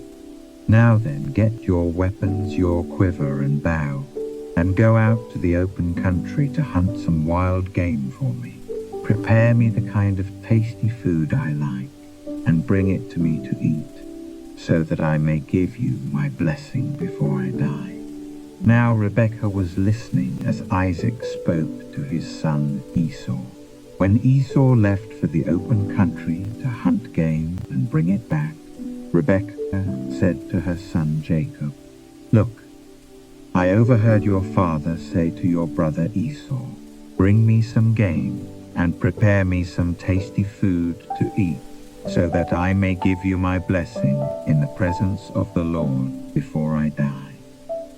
Now, my son, listen carefully and do what I tell you. Go out to the flock and bring me 2 choice young goats, so I can prepare some tasty food for your father, just the way he likes it. Then take it to your father to eat, so that he may give you his blessing before he dies." Jacob said to Rebekah, his mother, "But my brother Esau is a hairy man, and I'm a man with smooth skin. What if my father touches me? I would appear to be tricking him, and would bring down a curse on myself rather than a blessing." His mother said to him, "My son, let the curse fall on me. Just do what I say. Go and get them for me." So he went and got them and brought them to his mother, and she prepared some tasty food, just the way his father liked it. Then Rebekah took the best clothes of Esau, her older son, which she had in the house, and put them on her younger son, Jacob. She also covered his hands and the smooth part of his neck with the goat skins. Then she handed to her son Jacob the tasty food and the bread she had made. He went to his father and said, "My father." "Yes, my son," he answered. "Who is it?" Jacob said to his father, "I am Esau, your firstborn. I have done as you told me. Please sit up and eat some of my game, so that you may give me your blessing." Isaac asked his son, "How did you find it so quickly, my son?" "The Lord your God gave me success," he replied. Then Isaac said to Jacob, "Come near so I can touch you, my son, to know whether you really are my son Esau or not." Jacob went close to his father Isaac, who touched him and said, "The voice is the voice of Jacob, but the hands are the hands of Esau." He did not recognize him, for his hands were hairy, like those of his brother Esau, so he blessed him. "Are you really my son Esau?" he asked. "I am," he replied. Then he said, "My son, bring me some of your game to eat, so that I may give you my blessing." Jacob brought it to him, and he ate, and he brought some wine, and he drank. Then his father Isaac said to him, "Come here, my son, and kiss me." So he went to him and kissed him. When Isaac caught the smell of his clothes, he blessed him and said, "Ah, the smell of my son is like the smell of a field that the Lord has blessed. May God give you of heaven's dew and of earth's richness, an abundance of grain and new wine. May nations serve you and peoples bow down to you. Be Lord over your brothers, and may the sons of your mother bow down to you. May those who curse you be cursed, and those who bless you be blessed." After Isaac finished blessing him, and Jacob had scarcely left his father's presence, his brother Esau came in from hunting. He too prepared some tasty food and brought it to his father.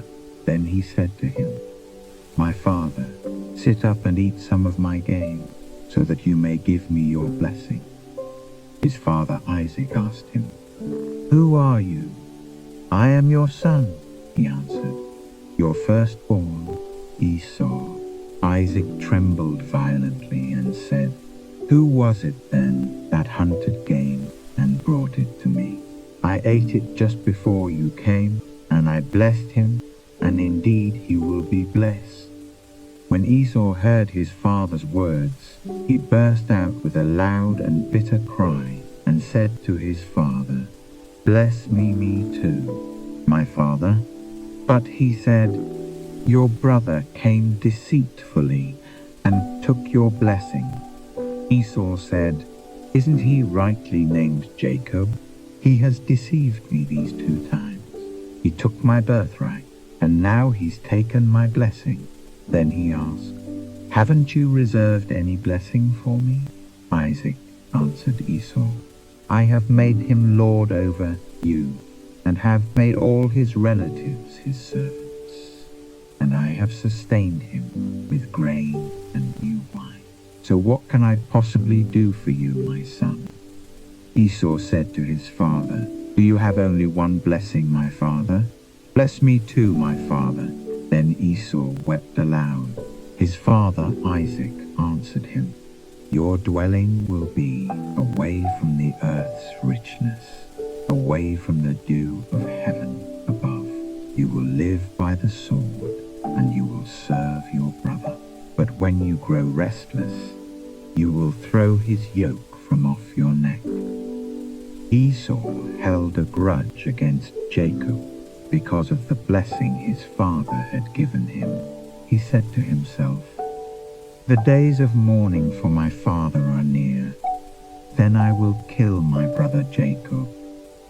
When Rebekah was told what her older son Esau had said, she sent for her younger son Jacob and said to him, Your brother Esau is consoling himself with the thought of killing you. Now then, my son, do what I say. Flee at once to my brother Laban in Haran. Stay with him for a while until your brother's fury subsides. When your brother is no longer angry with you and forgets what you did to him, I'll send word for you to come back from there. Why should I lose both of you in one day? Then Rebekah said to Isaac, I'm disgusted with living because of these Hittite women. If Jacob takes a wife from among the women of this land, from Hittite women like these, my life will not be worth living. So Isaac called for Jacob and blessed him and commanded him, Do not marry a Canaanite woman. Go at once to Paddan Aram, to the house of your mother's father Bethuel. Take a wife for yourself there, from among the daughters of Laban, your mother's brother. May God Almighty bless you and make you fruitful and increase your numbers until you become a community of peoples. May he give you and your descendants the blessing given to Abraham, so that you may take possession of the land where you now live as an alien, the land God gave to Abraham. Then Isaac sent Jacob on his way, and he went to Paddan Aram, to Laban son of Bethuel the Aramean, the brother of Rebekah, who was the mother of Jacob and Esau.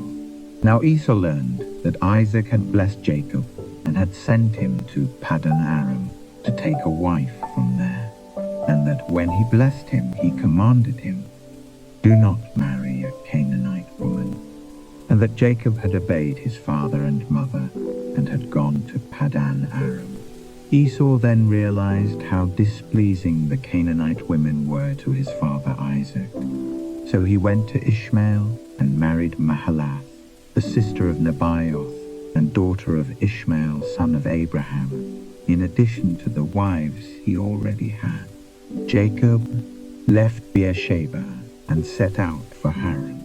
When he reached a certain place, he stopped for the night, because the sun had set. Taking one of the stones there, he put it under his head and lay down to sleep. He had a dream in which he saw a stairway resting on the earth, with its top reaching to heaven, and the angels of God were ascending and descending on it. There above it stood the Lord, and he said, I am the Lord, the God of your father Abraham and the God of Isaac.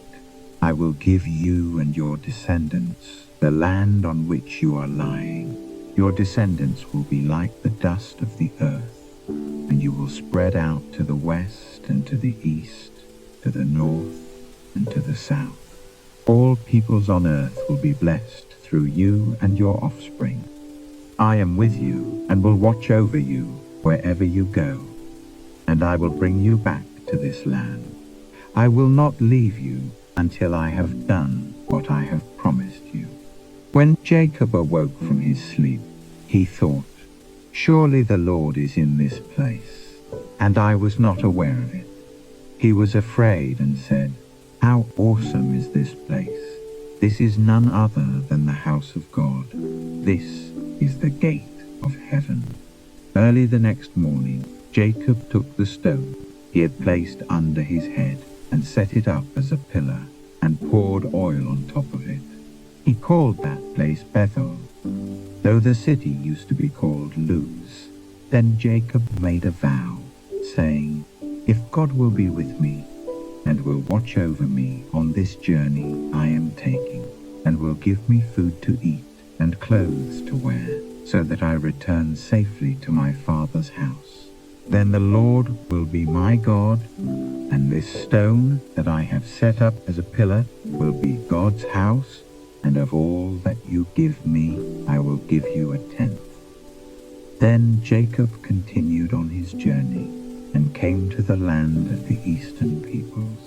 There he saw a well in the field, with 3 flocks of sheep lying near it, because the flocks were watered from that well. The stone over the mouth of the well was large. When all the flocks were gathered there, the shepherds would roll the stone away from the well's mouth and water the sheep. Then they would return the stone to its place over the mouth of the well. Jacob asked the shepherds, "My brothers, where are you from?" "We're from Haran," they replied. He said to them, "Do you know Laban, Nahor's grandson?" "Yes, we know him," they answered. Then Jacob asked them, "Is he well?" "Yes, he is," they said, "and here comes his daughter Rachel with the sheep." "Look," he said, "the sun is still high. It is not time for the flocks to be gathered. Water the sheep and take them back to pasture." "We can't," they replied, "until all the flocks are gathered and the stone has been rolled away from the mouth of the well. Then we will water the sheep." While he was still talking with them, Rachel came with her father's sheep, for she was a shepherdess.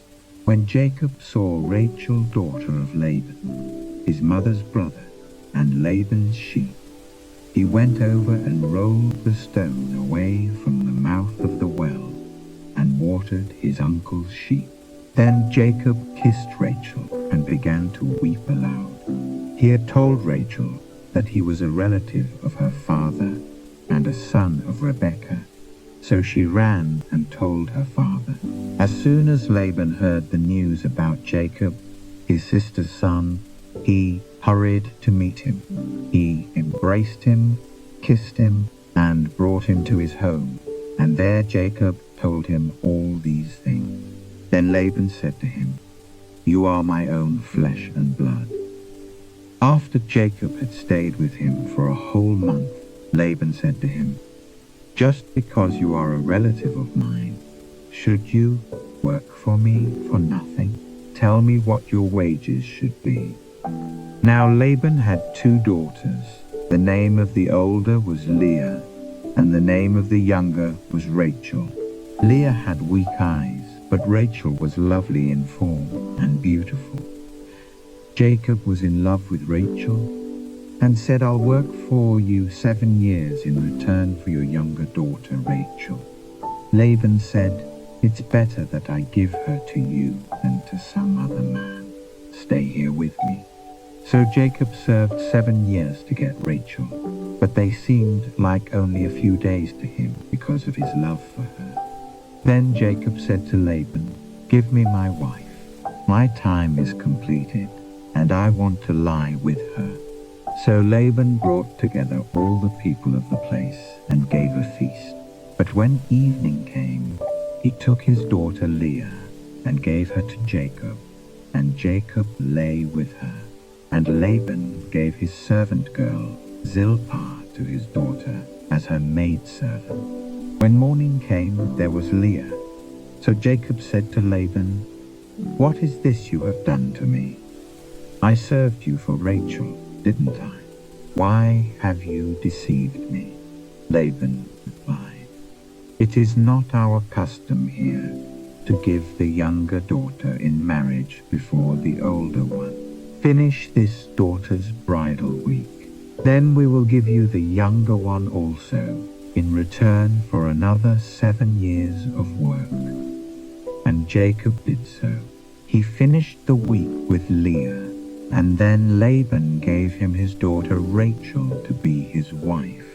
Laban gave his servant girl Bilhah to his daughter Rachel as her maidservant. Jacob lay with Rachel also, and he loved Rachel more than Leah. And he worked for Laban another 7 years. When the Lord saw that Leah was not loved, he opened her womb, but Rachel was barren. Leah became pregnant and gave birth to a son. She named him Reuben, for she said, "It is because the Lord has seen my misery. Surely my husband will love me now." She conceived again, and when she gave birth to a son, she said, "Because the Lord heard that I am not loved, he gave me this one too." So she named him Simeon. Again she conceived, and when she gave birth to a son, she said, "Now at last my husband will become attached to me, because I have borne him 3 sons." So he was named Levi. She conceived again, and when she gave birth to a son, she said, "This time I will praise the Lord." So she named him Judah. Then she stopped having children. When Rachel saw that she was not bearing Jacob any children, she became jealous of her sister. So she said to Jacob, "Give me children, or I'll die." Jacob became angry with her and said, "Am I in the place of God, who has kept you from having children?" Then she said, "Here is Bilhah, my maidservant. Sleep with her so that she can bear children for me, and that through her I too can build a family." So she gave him her servant Bilhah as a wife. Jacob slept with her, and she became pregnant and bore him a son. Then Rachel said, "God has vindicated me. He has listened to my plea and given me a son." Because of this she named him Dan. Rachel's servant Bilhah conceived again and bore Jacob a second son. Then Rachel said, "I have had a great struggle with my sister, and I have won." So she named him Naphtali. When Leah saw that she had stopped having children, she took her maidservant Zilpah and gave her to Jacob as a wife. Leah's servant Zilpah bore Jacob a son. Then Leah said, "What good fortune!" So she named him Gad. Leah's servant Zilpah bore Jacob a second son. Then Leah said, "How happy I am! The women will call me happy." So she named him Asher. During wheat harvest, Reuben went out into the fields and found some mandrake plants, which he brought to his mother Leah. Rachel said to Leah, "Please give me some of your son's mandrakes." But she said to her, "Wasn't it enough that you took away my husband? Will you take my son's mandrakes too?" "Very well," Rachel said. "He can sleep with you tonight in return for your son's mandrakes." So when Jacob came in from the fields that evening, Leah went out to meet him. "You must sleep with me," she said. "I have hired you with my son's mandrakes." So he slept with her that night. God listened to Leah, and she became pregnant and bore Jacob a 5th son. Then Leah said, "God has rewarded me for giving my maidservant to my husband." So she named him Issachar. Leah conceived again and bore Jacob a 6th son. Then Leah said, "God has presented me with a precious gift. This time my husband will treat me with honor, because I have borne him 6 sons." So she named him Zebulun. Sometime later she gave birth to a daughter and named her Dinah. Then God remembered Rachel. He listened to her and opened her womb. She became pregnant and gave birth to a son and said, "God has taken away my disgrace." She named him Joseph and said, "May the Lord add to me another son." After Rachel gave birth to Joseph, Jacob said to Laban, "Send me on my way so I can go back to my own homeland. Give me my wives and children, for whom I have served you, and I will be on my way. You know how much work I've done for you." But Laban said to him, "If I have found favor in your eyes, please stay. I have learned by divination that the Lord has blessed me because of you." He added, "Name your wages, and I will pay them." Jacob said to him, "You know how I have worked for you, and how your livestock has fared under my care. The little you had before I came has increased greatly, and the Lord has blessed you wherever I have been. But now, when may I do something for my own household?" "What shall I give you?" he asked. "Don't give me anything," Jacob replied. "But if you will do this one thing for me, I will go on tending your flocks and watching over them. Let me go through all your flocks today and remove from them every speckled or spotted sheep, every dark-colored lamb, and every spotted or speckled goat. They will be my wages, and my honesty will testify for me in the future. Whenever you check on the wages you have paid me, any goat in my possession that is not speckled or spotted, or any lamb that is not dark-colored, will be considered stolen." "Agreed," said Laban. "Let it be as you have said." That same day he removed all the male goats that were streaked or spotted, and all the speckled or spotted female goats, all that had white on them, and all the dark-colored lambs, and he placed them in the care of his sons. Then he put a 3-day journey between himself and Jacob, while Jacob continued to tend the rest of Laban's flocks. Jacob, however, took fresh-cut branches from poplar, almond, and plane trees, and made white stripes on them by peeling the bark and exposing the white inner wood of the branches. Then he placed the peeled branches in all the watering troughs, so that they would be directly in front of the flocks when they came to drink.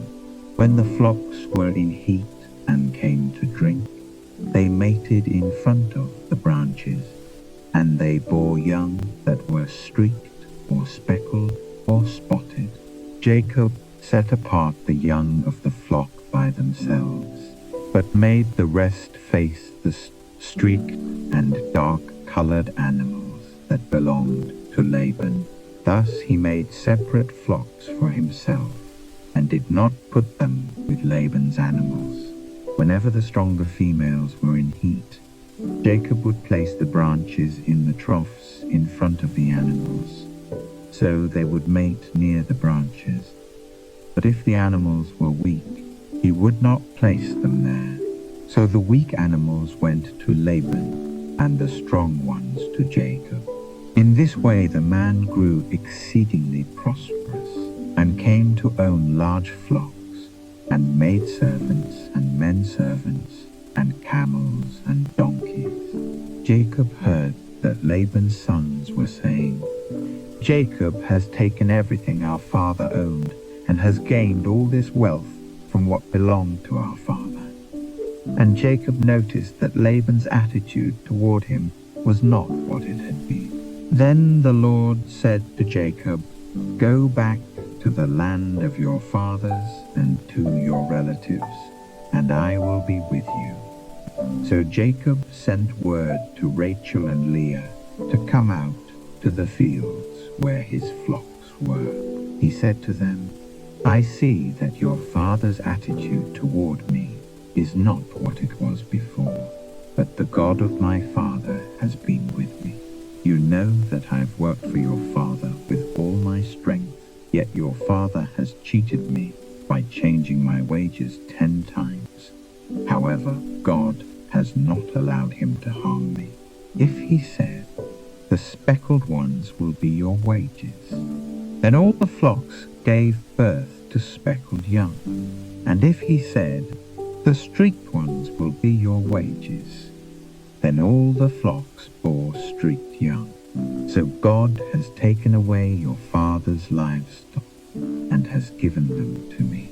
In breeding season, I once had a dream in which I looked up and saw that the male goats mating with the flock were streaked, speckled, or spotted. The angel of God said to me in the dream, Jacob. I answered, here I am. And he said, look up and see that all the male goats mating with the flock are streaked, speckled, or spotted, for I have seen all that Laban has been doing to you. I am the God of Bethel, where you anointed a pillar, and where you made a vow to me. Now leave this land at once, and go back to your native land. Then Rachel and Leah replied, do we still have any share in the inheritance of our father's estate? Does he not regard us as foreigners? Not only has he sold us, but he has used up what was paid for us. Surely all the wealth that God took away from our father belongs to us and our children. So do whatever God has told you. Then Jacob put his children and his wives on camels, and he drove all his livestock ahead of him, along with all the goods he had accumulated in Paddan Aram, to go to his father Isaac in the land of Canaan. When Laban had gone to shear his sheep, Rachel stole her father's household gods. Moreover, Jacob deceived Laban the Aramean by not telling him he was running away. So he fled with all he had, and crossing the river, he headed for the hill country of Gilead. On the third day, Laban was told that Jacob had fled. Taking his relatives with him, he pursued Jacob for 7 days, and caught up with him in the hill country of Gilead. Then God came to Laban the Aramean in a dream at night, and said to him, be careful not to say anything to Jacob, either good or bad. Jacob had pitched his tent in the hill country of Gilead when Laban overtook him, and Laban and his relatives camped there too. Then Laban said to Jacob, what have you done? You've deceived me, and you've carried off my daughters like captives in war. Why did you run off secretly and deceive me? Why didn't you tell me, so I could send you away with joy and singing to the music of tambourines and harps? You didn't even let me kiss my grandchildren and my daughters goodbye. You have done a foolish thing. I have the power to harm you. But last night the God of your father said to me, be careful not to say anything to Jacob, either good or bad.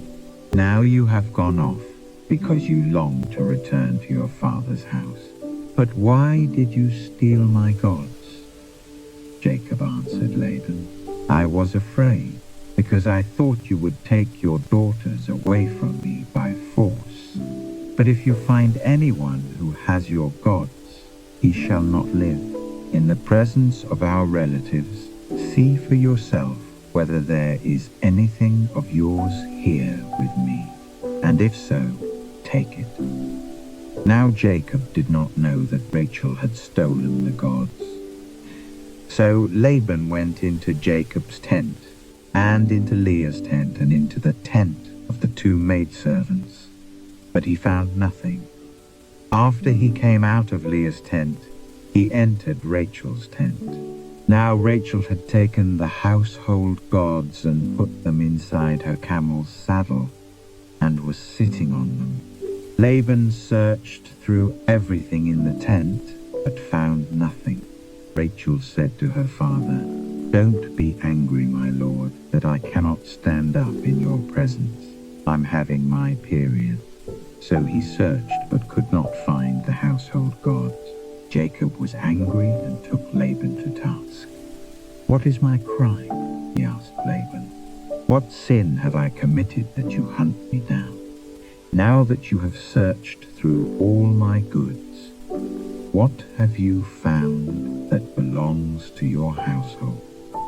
Put it here in front of your relatives and mine, and let them judge between the two of us. I have been with you for 20 years now. Your sheep and goats have not miscarried, nor have I eaten rams from your flocks. I did not bring you animals torn by wild beasts. I bore the loss myself, and you demanded payment from me for whatever was stolen by day or night. This was my situation. The heat consumed me in the daytime and the cold at night, and sleep fled from my eyes. It was like this for the 20 years I was in your household.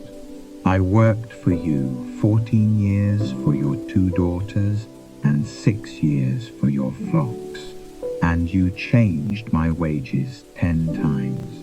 If the God of my father, the God of Abraham, and the fear of Isaac had not been with me, you would surely have sent me away empty-handed.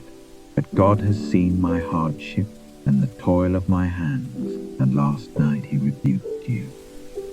Laban answered Jacob, "The women are my daughters, the children are my children, and the flocks are my flocks. All you see is mine. Yet what can I do today about these daughters of mine, or about the children they have borne? Come now, let's make a covenant, you and I, and let it serve as a witness between us." So Jacob took a stone and set it up as a pillar.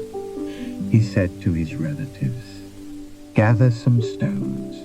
So they took stones and piled them in a heap, and they ate there by the heap. Laban called it Jegar Sahadutha, and Jacob called it Gali. Laban said, "This heap is a witness between you and me today." That is why it was called Gali. It was also called Mizpah, because he said, "May the Lord keep watch between you and me when we are away from each other. If you mistreat my daughters, or if you take any wives besides my daughters, even though no one is with us, remember that God is a witness between you and me."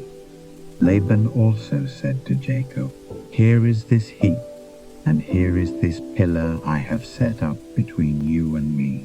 This heap is a witness, and this pillar is a witness, that I will not go past this heap to your side to harm you, and that you will not go past this heap and pillar to my side to harm me. May the God of Abraham and the God of Nahor, the God of their father, judge between us." So Jacob took an oath in the name of the fear of his father Isaac. He offered a sacrifice there in the hill country, and invited his relatives to a meal. After they had eaten, they spent the night there. Early the next morning, Laban kissed his grandchildren and his daughters, and blessed them. Then he left and returned home. Jacob also went on his way, and the angels of God met him. When Jacob saw them, he said, "This is the camp of God." So he named that place Mahanaim. Jacob sent messengers ahead of him to his brother Esau in the land of Seir, the country of Edom. He instructed them, "This is what you are to say to my master Esau. Your servant Jacob says, I have been staying with Laban and have remained there till now.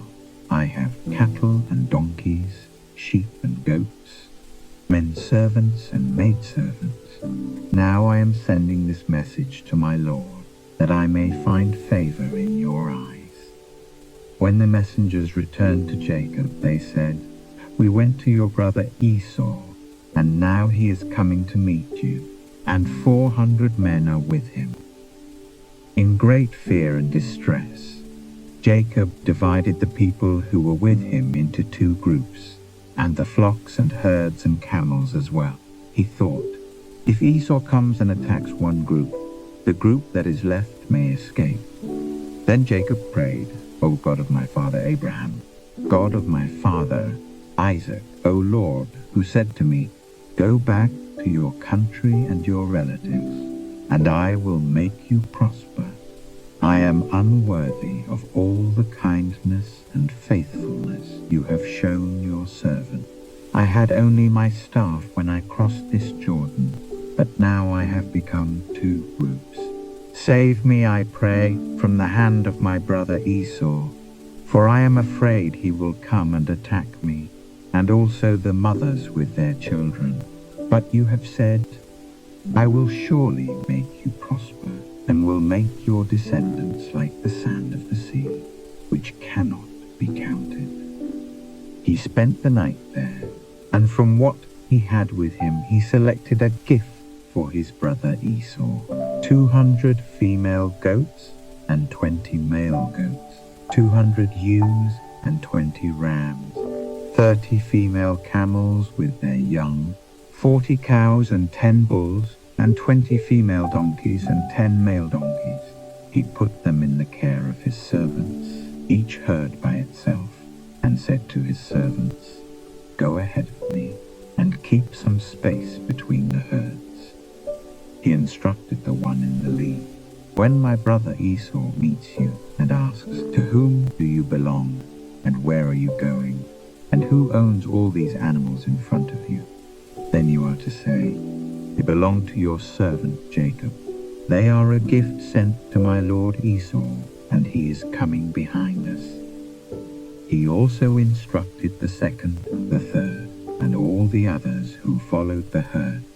You are to say the same thing to Esau when you meet him, and be sure to say, your servant Jacob is coming behind us. For he thought, I will pacify him with these gifts I am sending on ahead. Later, when I see him, perhaps he will receive me.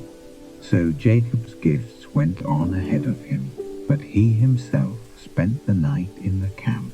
That night Jacob got up and took his 2 wives, his 2 maidservants, and his 11 sons, and crossed the ford of the Jabbok.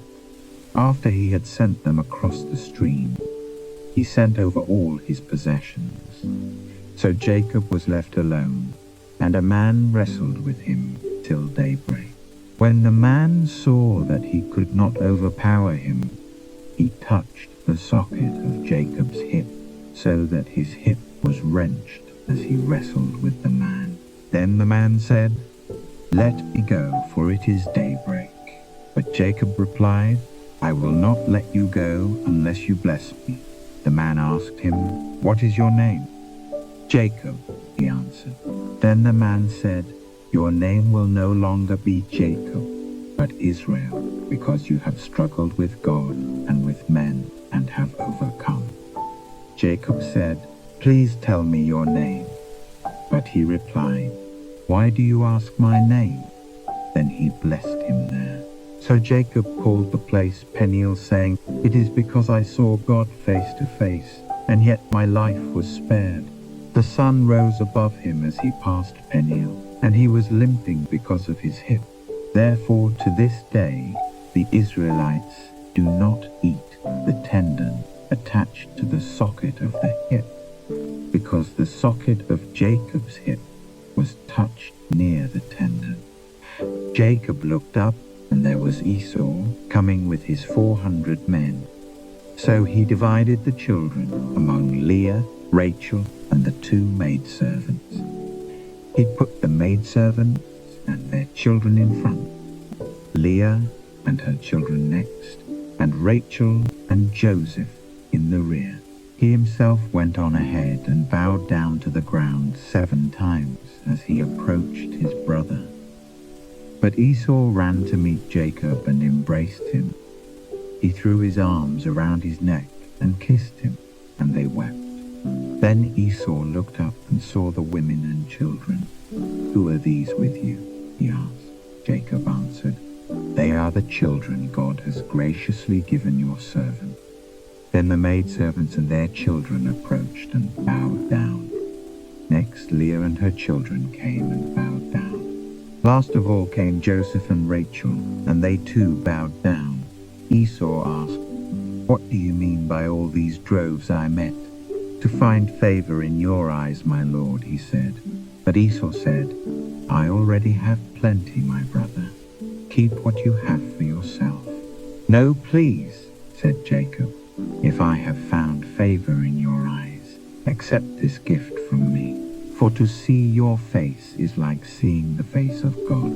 Now that you have received me favorably, please accept the present that was brought to you.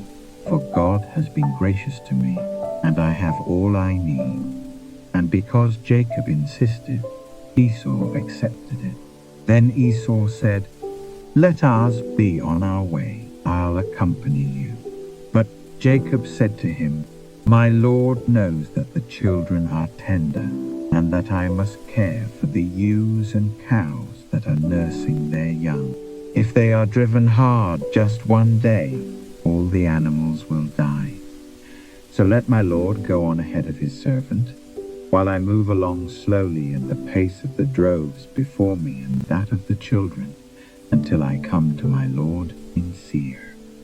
Esau said, "Then let me leave some of my men with you." "But why do that?" Jacob asked. "Just let me find favor in the eyes of my Lord." So that day Esau started on his way back to Seir. Jacob, however, went to Succoth, where he built a place for himself and made shelters for his livestock. That is why the place is called Succoth. After Jacob came from Paddan Aram, he arrived safely at the city of Shechem in Canaan, and camped within sight of the city. For 100 pieces of silver he bought from the sons of Hamor, the father of Shechem, the plot of ground where he pitched his tent. There he set up an altar and called it El Elohe Israel. Now Dinah, the daughter Leah had borne to Jacob, went out to visit the women of the land. When Shechem, son of Hamor the Hivite, the ruler of that area, saw her, he took her and violated her. His heart was drawn to Dinah, daughter of Jacob, and he loved the girl and spoke tenderly to her. And Shechem said to his father Hamor, "Get me this girl as my wife." When Jacob heard that his daughter Dinah had been defiled, his sons were in the fields with his livestock. So he kept quiet about it until they came home. Then Shechem's father Hamor went out to talk with Jacob. Now Jacob's sons had come in from the fields as soon as they heard what had happened. They were filled with grief and fury, because Shechem had done a disgraceful thing in Israel, by lying with Jacob's daughter, a thing that should not be done. But Hamor said to them, "My son Shechem has his heart set on your daughter. Please give to him as his wife, intermarry with us. Give us your daughters and take our daughters for yourselves. You can settle among us. The land is open to you. Live in it, trade in it, and acquire property in it." Then Shechem said to Dinah's father and brothers, "Let me find favor in your eyes, and I will give you whatever you ask. Make the price for the bride and the gift I am to bring as great as you like, and I'll pay whatever you ask me. Only give me the girl as my wife." Because their sister Dinah had been defiled, Jacob's sons replied deceitfully as they spoke to Shechem and his father Hamor. They said to them, "We can't do such a thing. We can't give our sister to a man who is not circumcised. That would be a disgrace to us. We will give our consent to you on one condition only, that you become like us by circumcising all your males. Then we will give you our daughters and take your daughters for ourselves. We'll settle among you and become one people with you.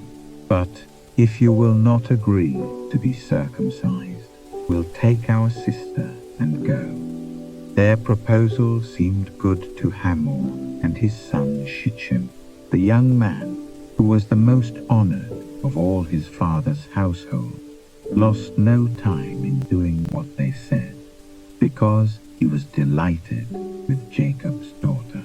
So Hamor and his son Shechem went to the gate of their city to speak to their fellow townsmen. "These men are friendly toward us," they said. "Let them live in our land and trade in it. The land has plenty of room for them. We can marry their daughters and they can marry ours. But the men will consent to live with us as one people only on the condition that our males be circumcised, as they themselves are. Won't their livestock, their property, and all their other animals become ours? So let us give our consent to them, and they will settle among us." All the men who went out of the city gate agreed with Hamor and his son Shechem, and every male in the city was circumcised. 3 days later, while all of them were still in pain, 2 of Jacob's sons, Simeon and Levi, Dinah's brothers, took their swords and attacked the unsuspecting city, killing every male. They put Hamor and his son Shechem to the sword and took Dinah from Shechem's house and left.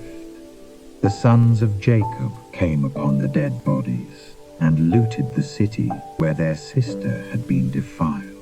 They seized their flocks and herds and donkeys and everything else of theirs in the city and out in the fields. They carried off all their wealth and all their women and children, taking as plunder everything in the houses. Then Jacob said to Simeon and Levi, "You have brought trouble on me by making me a stench to the Canaanites and Perizzites, the people living in this land. We are few in number, and if they join forces against me and attack me, I and my household will be destroyed." But they replied, "Should he have treated our sister like a prostitute?" Then God said to Jacob, "Go up to Bethel and settle there, and build an altar there to God, who appeared to you when you were fleeing from your brother Esau." So Jacob said to his household and to all who were with him, "Get rid of the foreign gods you have with you, and purify yourselves and change your clothes. Then come, let us go up to Bethel, where I will build an altar to God, who answered me in the day of my distress, and who has been with me wherever I have gone." So they gave Jacob all the foreign gods they had and the rings in their ears, and Jacob buried them under the oak at Shechem. Then they set out, and the terror of God fell upon the towns all around them, so that no one pursued them. Jacob and all the people with him came to Luz, that is, Bethel, in the land of Canaan. There he built an altar, and he called the place El Bethel, because it was there that God revealed himself to him when he was fleeing from his brother. Now Deborah, Rebekah's nurse, died and was buried under the oak below Bethel. So it was named Allon Bachuth. After Jacob returned from Paddan Aram, God appeared to him again and blessed him. God said to him, "Your name is Jacob, but you will no longer be called Jacob. Your name will be Israel." So he named him Israel.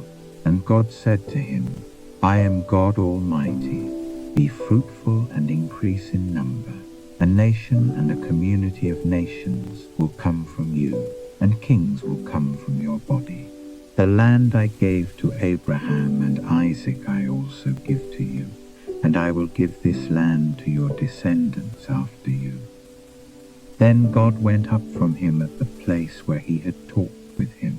Jacob set up a stone pillar at the place where God had talked with him, and he poured out a drink offering on it.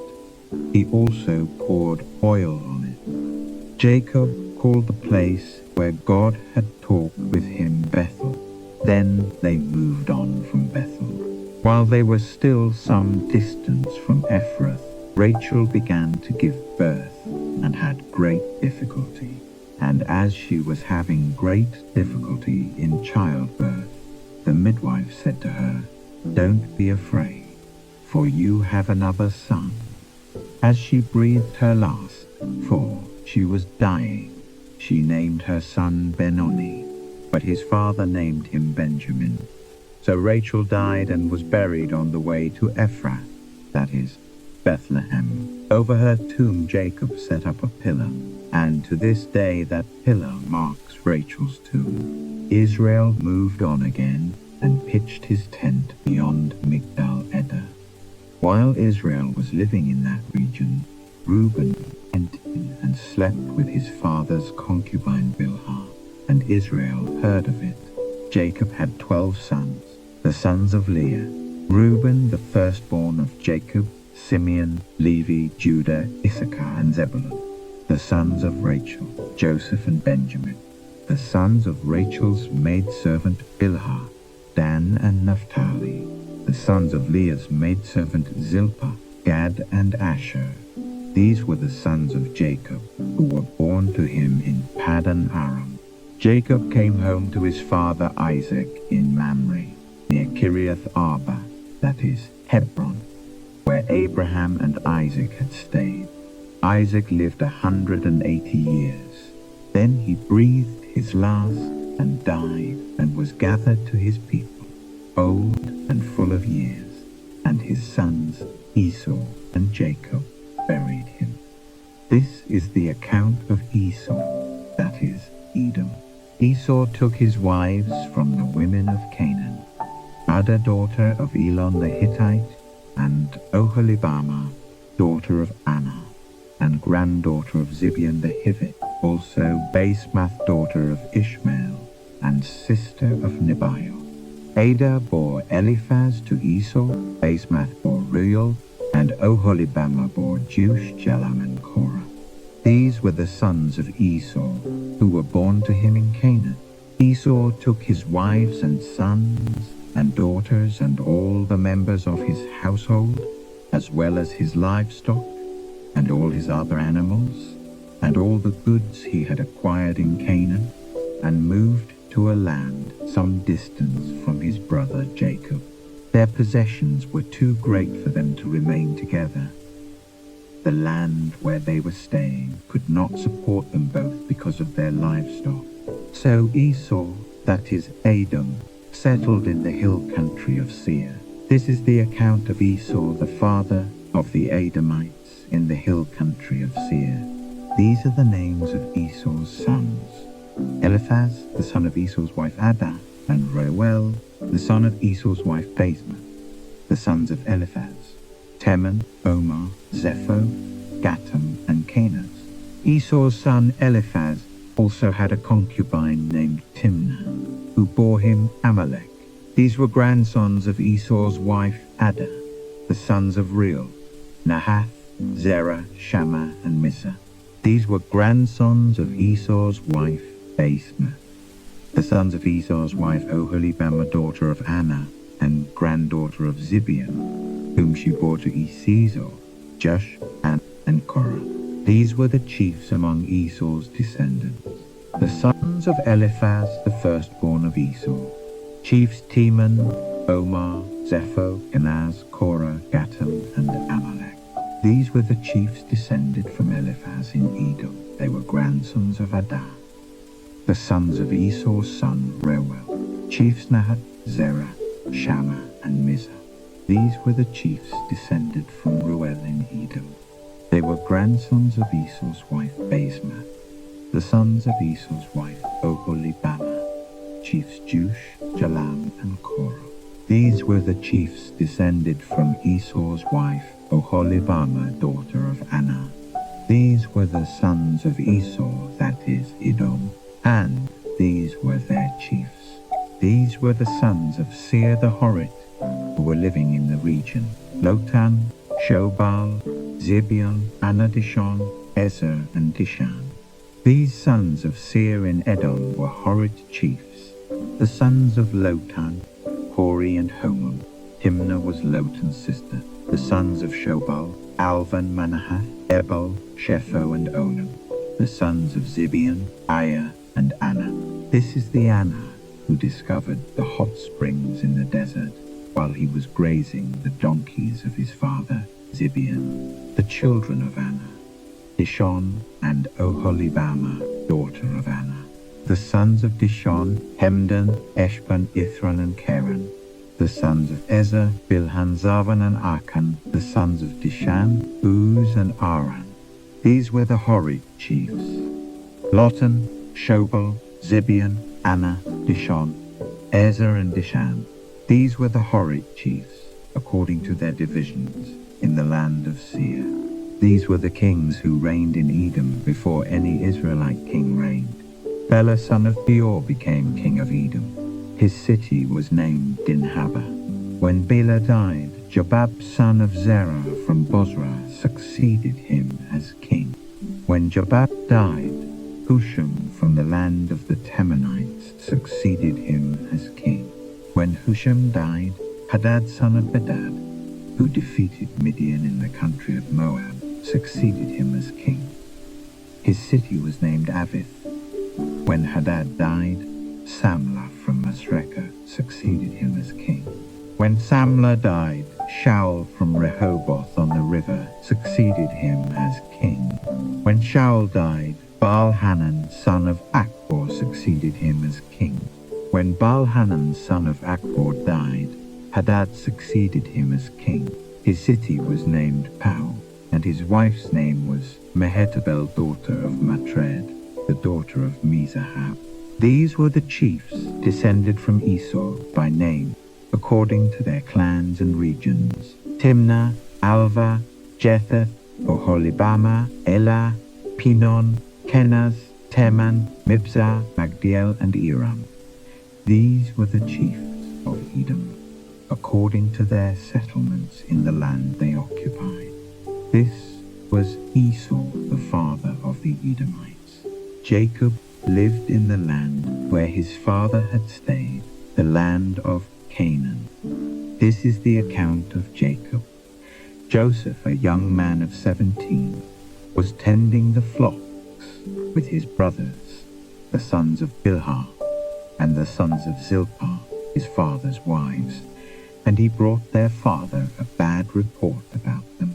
Now Israel loved Joseph more than any of his other sons, because he had been born to him in his old age, and he made a richly ornamented robe for him.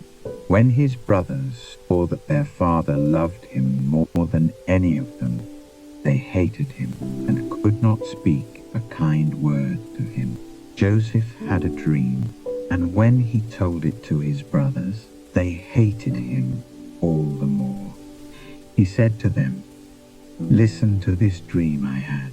We were binding sheaves of grain out in the field when suddenly my sheaf rose and stood upright, while your sheaves gathered around mine and bowed down to it." His brothers said to him, "Do you intend to reign over us? Will you actually rule us?" And they hated him all the more because of his dream and what he had said. Then he had another dream, and he told it to his brothers. "Listen," he said, "I had another dream, and this time the sun and moon and 11 stars were bowing down to me." When he told his father as well as his brothers, his father rebuked him and said, "What is this dream you had? Will your mother and I and your brothers actually come and bow down to the ground before you?" His brothers were jealous of him, but his father kept the matter in mind. Now his brothers had gone to graze their father's flocks near Shittim, and Israel said to Joseph, "As you know, your brothers are grazing the flocks near Shittim. Come, I am going to send you to them." "Very well," he replied. So he said to him, "Go and see if all is well with your brothers and with the flocks, and bring word back to me." Then he sent him off from the valley of Hebron. When Joseph arrived at Shechem, a man found him wandering around in the fields and asked him, "What are you looking for?" He replied, "I'm looking for my brothers. Can you tell me where they are grazing their flocks?" "They have moved on from here," the man answered. "I heard them say, 'Let's go to Dothan.'" So Joseph went after his brothers and found them near Dothan. But they saw him in the distance, and before he reached them, they plotted to kill him. "Here comes that dreamer," they said to each other. "Come now, let's kill him and throw him into one of these cisterns and say that a ferocious animal devoured him. Then we'll see what comes of his dreams." When Reuben heard this, he tried to rescue him from their hands. "Let's not take his life," he said. "Don't shed any blood. Throw him into this cistern here in the desert, but don't lay a hand on him." Reuben said this to rescue him from them and take him back to his father. So when Joseph came to his brothers, they stripped him of his robe, the richly ornamented robe he was wearing, and they took him and threw him into the cistern. Now the cistern was empty. There was no water in it. As they sat down to eat their meal, they looked up and saw a caravan of Ishmaelites coming from Gilead. Their camels were loaded with spices, balm, and myrrh, and they were on their way to take them down to Egypt. Judah said to his brothers, "What will we gain if we kill our brother and cover up his blood? Come, let's sell him to the Ishmaelites and not lay our hands on him. After all, he is our brother, our own flesh and blood." His brothers agreed. So when the Midianite merchants came by, his brothers pulled Joseph up out of the cistern and sold him for 20 shekels of silver to the Ishmaelites, who took him to Egypt. When Reuben returned to the cistern and saw that Joseph was not there, he tore his clothes. He went back to his brothers and said, "The boy isn't there. Where can I turn now?" Then they got Joseph's robe, slaughtered a goat, and dipped the robe in the blood. They took the ornamented robe back to their father and said, "We found this. Examine it to see whether it is your son's robe." He recognized it and said, "It is my son's robe. Some ferocious animal has devoured him. Joseph has surely been torn to pieces." Then Jacob tore his clothes, put on sackcloth, and mourned for his son many days. All his sons and daughters came to comfort him, but he refused to be comforted. "No," he said, "in mourning will I go down to the grave to my son." So his father wept for him. Meanwhile, the Midianites sold Joseph in Egypt to Potiphar, one of Pharaoh's officials, the captain of the guard. At that time Judah left his brothers and went down to stay with a man of Adullam named Hirah. There Judah met the daughter of a Canaanite man named Shua. He married her and lay with her. She became pregnant and gave birth to a son who was named She conceived again and gave birth to a son and named him Onan. She gave birth to still another son and named him Shelah. It was at Kezib that she gave birth to him. Judah got a wife for his firstborn, and her name was Tamar.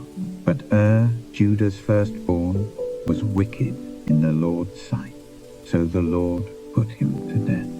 Then Judah said to Onan, "Lie with your brother's wife and fulfill your duty to her as a brother-in-law to produce offspring for your brother." But Onan knew that the offspring would not be his. So whenever he lay with his brother's wife, he spilled his semen on the ground to keep from producing offspring for his brother. What he did was wicked in the Lord's sight, so he put him to death also. Judah then said to his daughter-in-law Tamar, "Live as a widow in your father's house until my son Shelah grows up." For he thought, he may die too, just like his brothers. So Tamar went to live in her father's house. After a long time, Judah's wife, the daughter of Shua, died. When Judah had recovered from his grief, he went up to Timnah, to the men who were shearing his sheep, and his friend Hirah the Adullamite went with him. When Tamar was told, "Your father-in-law is on his way to Timnah to shear his sheep," she took off her widow's clothes, covered herself with a veil to disguise herself, and then sat down at the entrance to Enaim, which is on the road to Timnah. For she saw that, though Shelah had now grown up, she had not been given to him as his wife. When Judah saw her, he thought she was a prostitute, for she had covered her face. Not realizing that she was his daughter-in-law, he went over to her by the roadside and said, "Come now, let me sleep with you." "And what will you give me to sleep with you?" she asked. "I'll send you a young goat from my flock," he said. "Will you give me something as a pledge until you send it?" she asked. He said, "What pledge should I give you?" "Your seal and its cord, and the staff in your hand," she answered. So he gave them to her and slept with her, and she became pregnant by him. After she left, she took off her veil and put on her widow's clothes again. Meanwhile, Judah sent the young goat by his friend the Adullamite in order to get his pledge back from the woman, but he did not find her. He asked the men who lived there, "Where is the shrine prostitute who was beside the road at Enaim?" "There hasn't been any shrine prostitute here," they said. So he went back to Judah and said, "I didn't find her. Besides, the men who lived there said, 'There hasn't been any shrine prostitute here.'" Then Judah said, "Let her keep what she has, or we will become a laughingstock. After all, I did send her this young goat, but you didn't find her." About 3 months later, Judah was told, "Your daughter-in-law Tamar is guilty of prostitution, and as a result she is now pregnant." Judah said, "Bring her out and have her burned to death." As she was being brought out, she sent a message to her father-in-law. "I am pregnant by the man who owns these," she said, and she added, "See if you recognize whose seal and cord and staff these are." Judah recognized them and said, "She is more righteous than I, since I wouldn't give her to my son Shelah." And he did not sleep with her again. When the time came for her to give birth, there were twin boys in her womb. As she was giving birth, one of them put out his hand. So the midwife took a scarlet thread and tied it on his wrist and said, "This one came out first." But when he drew back his hand, his brother came out, and she said, "So this is how you have broken out." And he was named Perez. Then his brother, who had the scarlet thread on his wrist, came out, and he was given the name Zerah. Now Joseph had been taken down to Egypt. Potiphar, an Egyptian who was one of Pharaoh's officials, the captain of the guard, bought him from the Ishmaelites who had taken him there. The Lord was with Joseph, and he prospered, and he lived in the house of his Egyptian master. When his master saw that the Lord was with him, and that the Lord gave him success in everything he did, Joseph found favor in his eyes and became his attendant. Potiphar put him in charge of his household, and he entrusted to his care everything he owned. From the time he put him in charge of his household and of all that he owned, the Lord blessed the household of the Egyptian. because of Joseph. The blessing of the Lord was on everything Potiphar had, both in the house and in the field. So he left in Joseph's care everything he had. With Joseph in charge, he did not concern himself with anything except the food he ate. Now Joseph was well built and handsome, and after a while his master's wife took notice of Joseph and said, "Come to bed with me." But he refused. "With me in charge," he told her. "My master does not concern himself with anything in the house. Everything he owns he has entrusted to my care. No one is greater in this house than I am. My master has withheld nothing from me except you, because you are his wife. How then could I do such a wicked thing and sin against God?" And though she spoke to Joseph day after day, he refused to go to bed with her or even be with her. One day he went into the house to attend to his duties, and none of the household servants was inside. She caught him by his cloak and said, "Come to bed with me." But he left his cloak in her hand and ran out of the house. When she saw that he had left his cloak in her hand and had run out of the house, she called her household servants. "Look," she said to them, "this Hebrew has been brought to us to make sport of us. He came in here to sleep with me, but I screamed. When he heard me scream for help, left his cloak beside me and ran out of the house. She kept his cloak beside her until his master came home." Then she told him this story.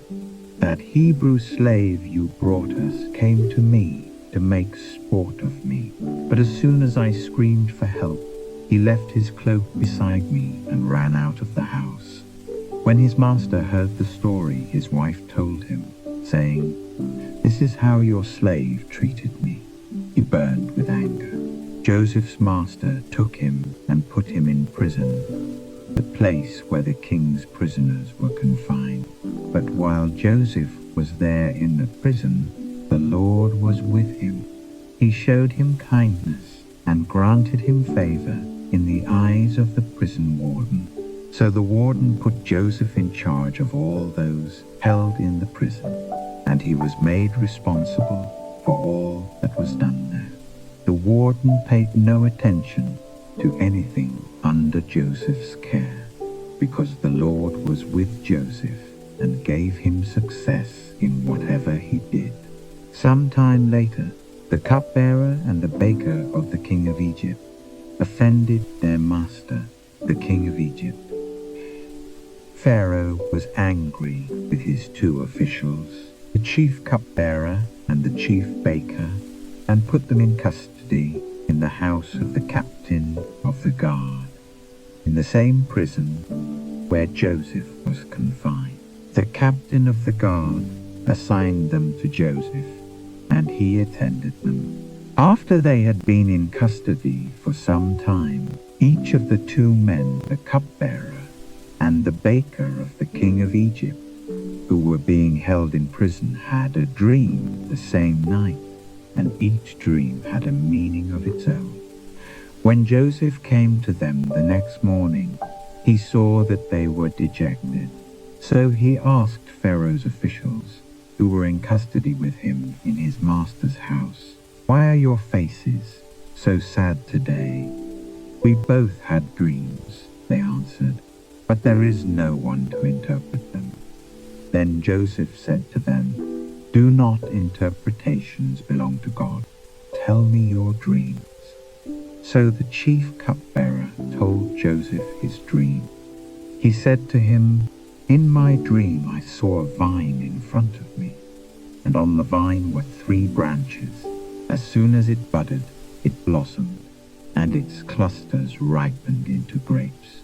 Pharaoh's cup was in my hand, and I took the grapes, squeezed them into Pharaoh's cup, and put the cup in his hand."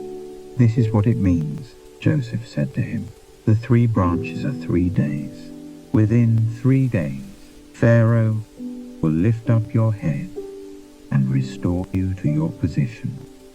And you will put Pharaoh's cup in his hand, just as you used to do when you were his cupbearer. But when all goes well with you, remember me and show me kindness. Mention me to Pharaoh and get me out of this prison. For I was forcibly carried off from the land of the Hebrews, and even here I have done nothing to deserve being put in a dungeon. When the chief baker saw that Joseph had given a favorable interpretation, he said to Joseph, I too had a dream. On my head were 3 baskets of bread. In the top basket were all kinds of baked goods for Pharaoh, but the birds were eating them out of the basket on my head. This is what it means, Joseph said. The 3 baskets are 3 days. Within 3 days, Pharaoh will lift off your head and hang you on a tree, and the birds will eat away your flesh. Now the 3rd day was Pharaoh's birthday, and he gave a feast for all his officials. He lifted up the heads of the chief cupbearer and the chief baker in the presence of his officials. He restored the chief cupbearer to his position, so that he once again put the cup into Pharaoh's hand. But he hanged the chief baker, just as Joseph had said to them in his interpretation. The chief cupbearer, however, did not remember Joseph. He forgot him. When 2 full years had passed, Pharaoh had a dream. He was standing by the Nile when out of the river there came up 7 cows, sleek and fat, and they grazed among the reeds. After them 7 other cows, ugly and gaunt, came up out of the Nile and stood beside those on the riverbank. And the cows that were ugly and gaunt ate up the 7 sleek, fat cows. Then Pharaoh woke up. He fell asleep again and had a second dream. 7 heads of grain, healthy and good, were growing on a single stalk. After them, 7 other heads of grain sprouted thin and scorched by the east wind. The thin heads of grain swallowed up the 7 healthy, full heads. Then Pharaoh woke up. It had been a dream. In the morning his mind was troubled, so he sent for all the magicians and wise men of Egypt. Pharaoh told them his dreams, but no one could interpret them for him. Then the chief cupbearer said to Pharaoh, Today I am reminded of my shortcomings. Pharaoh was once angry with his servants, and he imprisoned me and the chief baker in the house of the captain of the guard. Each of us had a dream the same night, and each dream had a meaning of its own. Now a young Hebrew was there with us, a servant of the captain of the guard. We told him our dreams, and he interpreted them for us, giving each man the interpretation of his dream. And things turned out exactly as he interpreted them to us. I was restored to my position, and the other man was hanged. So Pharaoh sent for Joseph, and he was quickly brought from the dungeon. When he had shaved and changed his clothes, he came before Pharaoh. Pharaoh said to Joseph, I had a dream, and no one can interpret it. But I have heard it said of you that when you hear a dream, you can interpret it. I cannot do it, Joseph replied to Pharaoh. But God will give Pharaoh the answer he desires. Then Pharaoh said to Joseph, In my dream I was standing on the bank of the Nile, when out of the river there came up 7 cows, fat and sleek, and they grazed among the reeds. After them 7 other cows came up scrawny, and very ugly and lean. I had never seen such ugly cows in all the land of Egypt. The lean, ugly cows ate up the 7 fat cows that came up first. But even after they ate them, no one could tell that they had done so. They looked just as ugly as before. Then I woke up. In my dreams I also saw 7 heads of grain, full and good, growing on a single stalk. After them 7 other heads sprouted withered and thin and scorched by the east wind. The thin heads of grain swallowed up the 7 good heads. I told this to the magicians, but none could explain it to me. Then Joseph said to Pharaoh, "The dreams of Pharaoh are one and the same. God has revealed to Pharaoh what he is about to do. The 7 good cows are 7 years, and the 7 good heads of grain are 7 years. It is one and the same dream. The 7 lean, ugly cows that came up afterward are 7 years, and so are the 7 worthless heads of grain, scorched by the east wind. They are 7 years of famine. It is just as I said to Pharaoh. God has shown Pharaoh what he is about to do. 7 years of great abundance are coming throughout the land of Egypt, but 7 years of famine will follow them. Then all the abundance in Egypt will be forgotten, and the famine will ravage the land. The abundance in the land will not be remembered, because the famine that follows it will be so severe. The reason the dream was given to Pharaoh in 2 forms is that the matter has been firmly decided by God, and God will do it soon. And now let Pharaoh look for a discerning and wise man and put him in charge of the land of Egypt. Let Pharaoh appoint commissioners over the land to take 1/5 of the harvest of Egypt during the 7 years of abundance. They should collect all the food of these good years that are coming and store up the grain under the authority of Pharaoh, to be kept in the cities for food. This food should be held in reserve for the country, to be used during the 7 years of famine that will come upon Egypt, so that the country may not be ruined by the famine. The plan seemed good to Pharaoh and to all his officials. So Pharaoh asked them, "Can we find anyone like this man, one in whom is the Spirit of God?" Then Pharaoh said to Joseph, "Since God has made all this known to you, there is no one so discerning and wise as you. You shall be in charge of my palace, and all my people are to submit to your orders. Only with respect to the throne will I be greater than you." So Pharaoh said to Joseph, "I hereby put you in charge of the whole land of Egypt." Then Pharaoh took his signet ring from his finger and put it on Joseph's finger. He dressed him in robes of fine linen and put a gold chain around his neck. He had him ride in a chariot as his second in command, and men shouted before him, "Make way." Thus he put him in charge of the whole land of Egypt. Then Pharaoh said to Joseph, "I am Pharaoh, but without your word, no one will lift hand or foot in all Egypt." Pharaoh gave Joseph the name Zaphenath-Paneah, and gave him Asenath, daughter of Potipharah, priest of On, to be his wife, and Joseph went throughout the land of Egypt. Joseph was 30 years old when he entered the service of Pharaoh, king of Egypt. And Joseph went out from Pharaoh's presence and traveled throughout Egypt. During the 7 years of abundance, the land produced plentifully. Joseph collected all the food produced in those 7 years of abundance in Egypt and stored it in the cities. In each city, he put the food grown in the fields surrounding it. Joseph stored up huge quantities of grain, like the sand of the sea. It was so much that he stopped keeping records because it was beyond measure. Before the years of famine came, 2 sons were born to Joseph by Asenath, daughter of Potipharah, priest of On.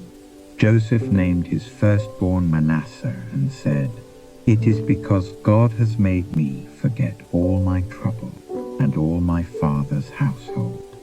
The second son he named Ephraim and said, It is because God has made me fruitful in the land of my suffering. The 7 years of abundance in Egypt came to an end, and the 7 years of famine began, just as Joseph had said. There was famine in all the other lands, but in the whole land of Egypt there was food. When all Egypt began to feel the famine, the people cried to Pharaoh for food. Then Pharaoh told all the Egyptians, Go to Joseph and do what he tells you. When the famine had spread over the whole country, Joseph opened the storehouses and sold grain to the Egyptians, for the famine was severe throughout Egypt, and all the countries came to Egypt to buy grain from Joseph, because the famine was severe in all the world. When Jacob learned that there was grain in Egypt, he said to his sons, Why do you just keep looking at each other? He continued, I have heard that there is grain in Egypt. Go down there and buy some for us, so that we may live and not die. Then 10 of Joseph's brothers went down to buy grain from Egypt. But Jacob did not send Benjamin, Joseph's brother, with the others, because he was afraid that harm might come to him. So Israel's sons were among those who went to buy grain, for the famine was in the land of Canaan also. Now Joseph was the governor of the land, the one who sold grain to all its people. So when Joseph's brothers arrived, they bowed down to him with their faces to the ground. As soon as Joseph saw his brothers, he recognized them, but he pretended to be a stranger and spoke harshly to them. Where do you come from? He asked. From the land of Canaan, they replied, to buy food. Although Joseph recognized his brothers, they did not recognize him. Then he remembered his dreams about them and said to them, You are spies. You have come to see where our land is unprotected. No, my lord, they answered. Your servants have come to buy food. We are all the sons of one man. Your servants are honest men, not spies.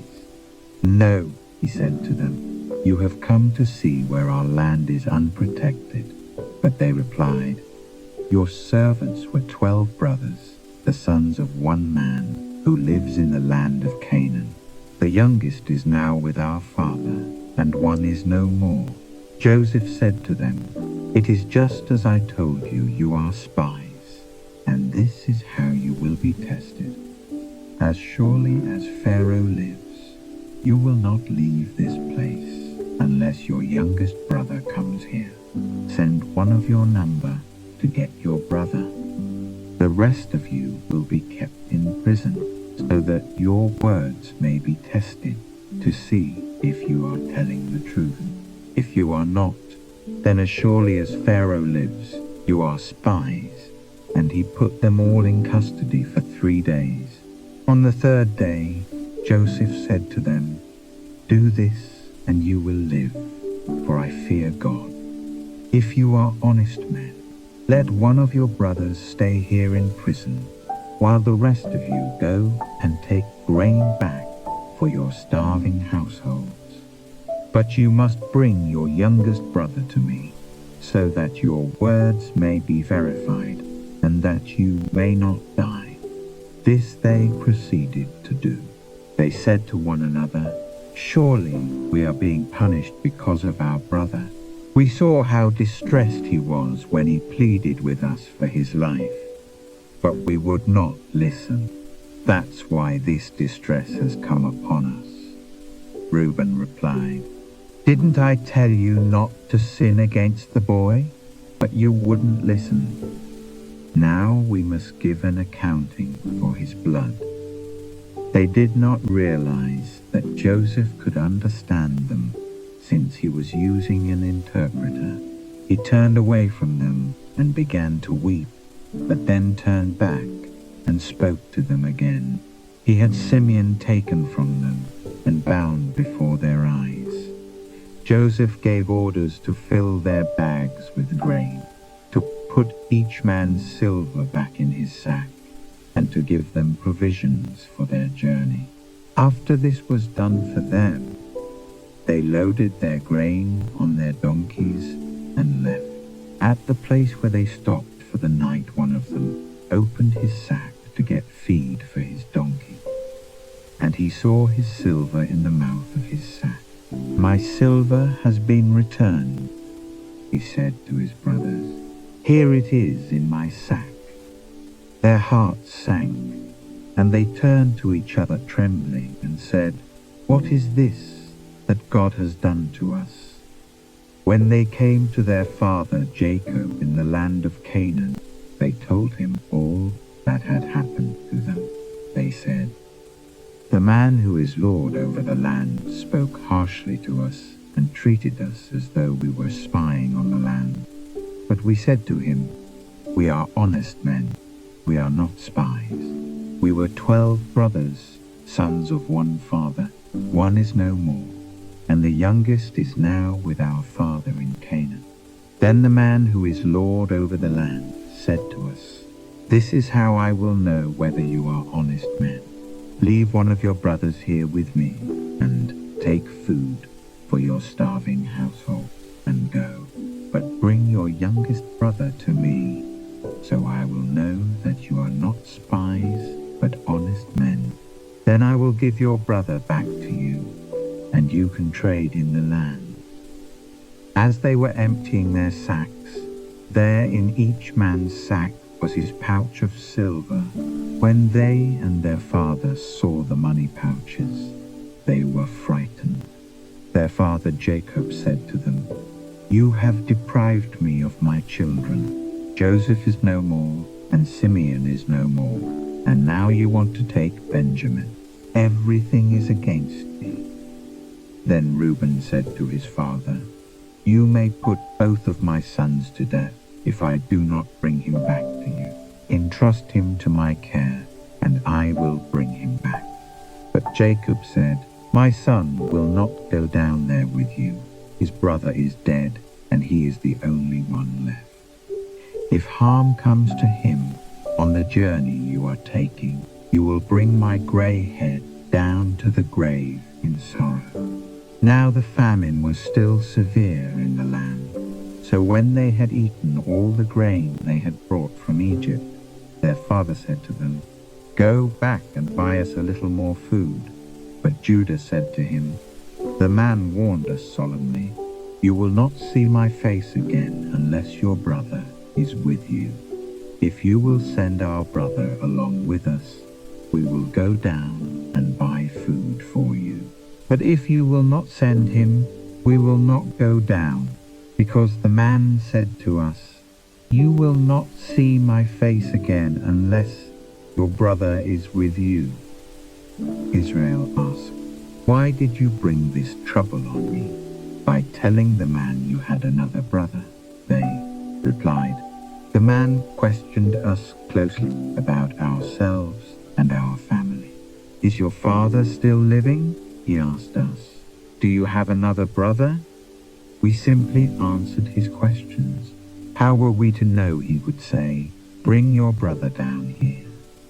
Then Judah said to Israel his father, "Send the boy along with me, and we will go at once, so that we and you and our children may live and not die. I myself will guarantee his safety. You can hold me personally responsible for him. If I do not bring him back to you and set him here before you, I will bear the blame before you all my life.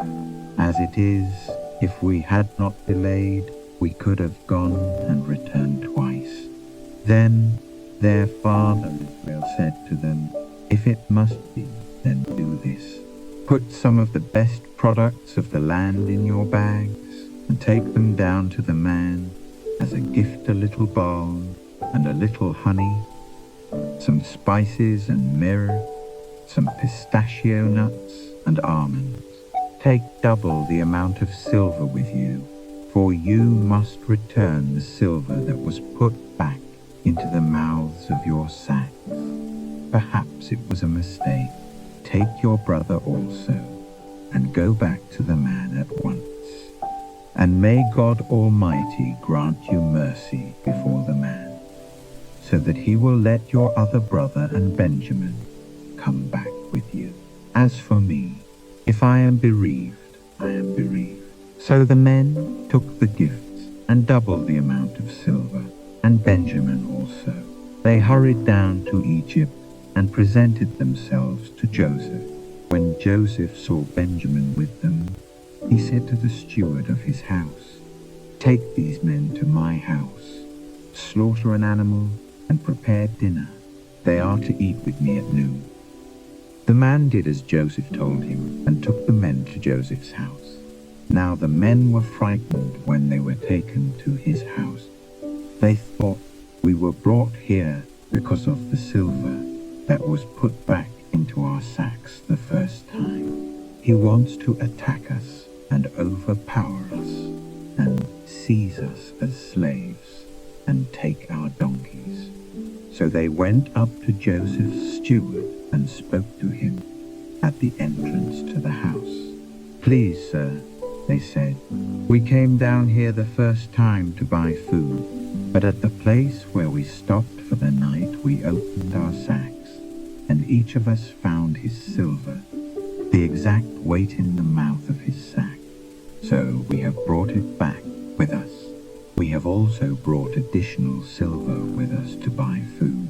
We don't know who put our silver in our sacks." "It's all right," he said. "Don't be afraid. Your God, the God of your father, has given you treasure in your sacks. I received your silver." Then he brought Simeon out to them. The steward took the men into Joseph's house, gave them water to wash their feet, and provided fodder for their donkeys.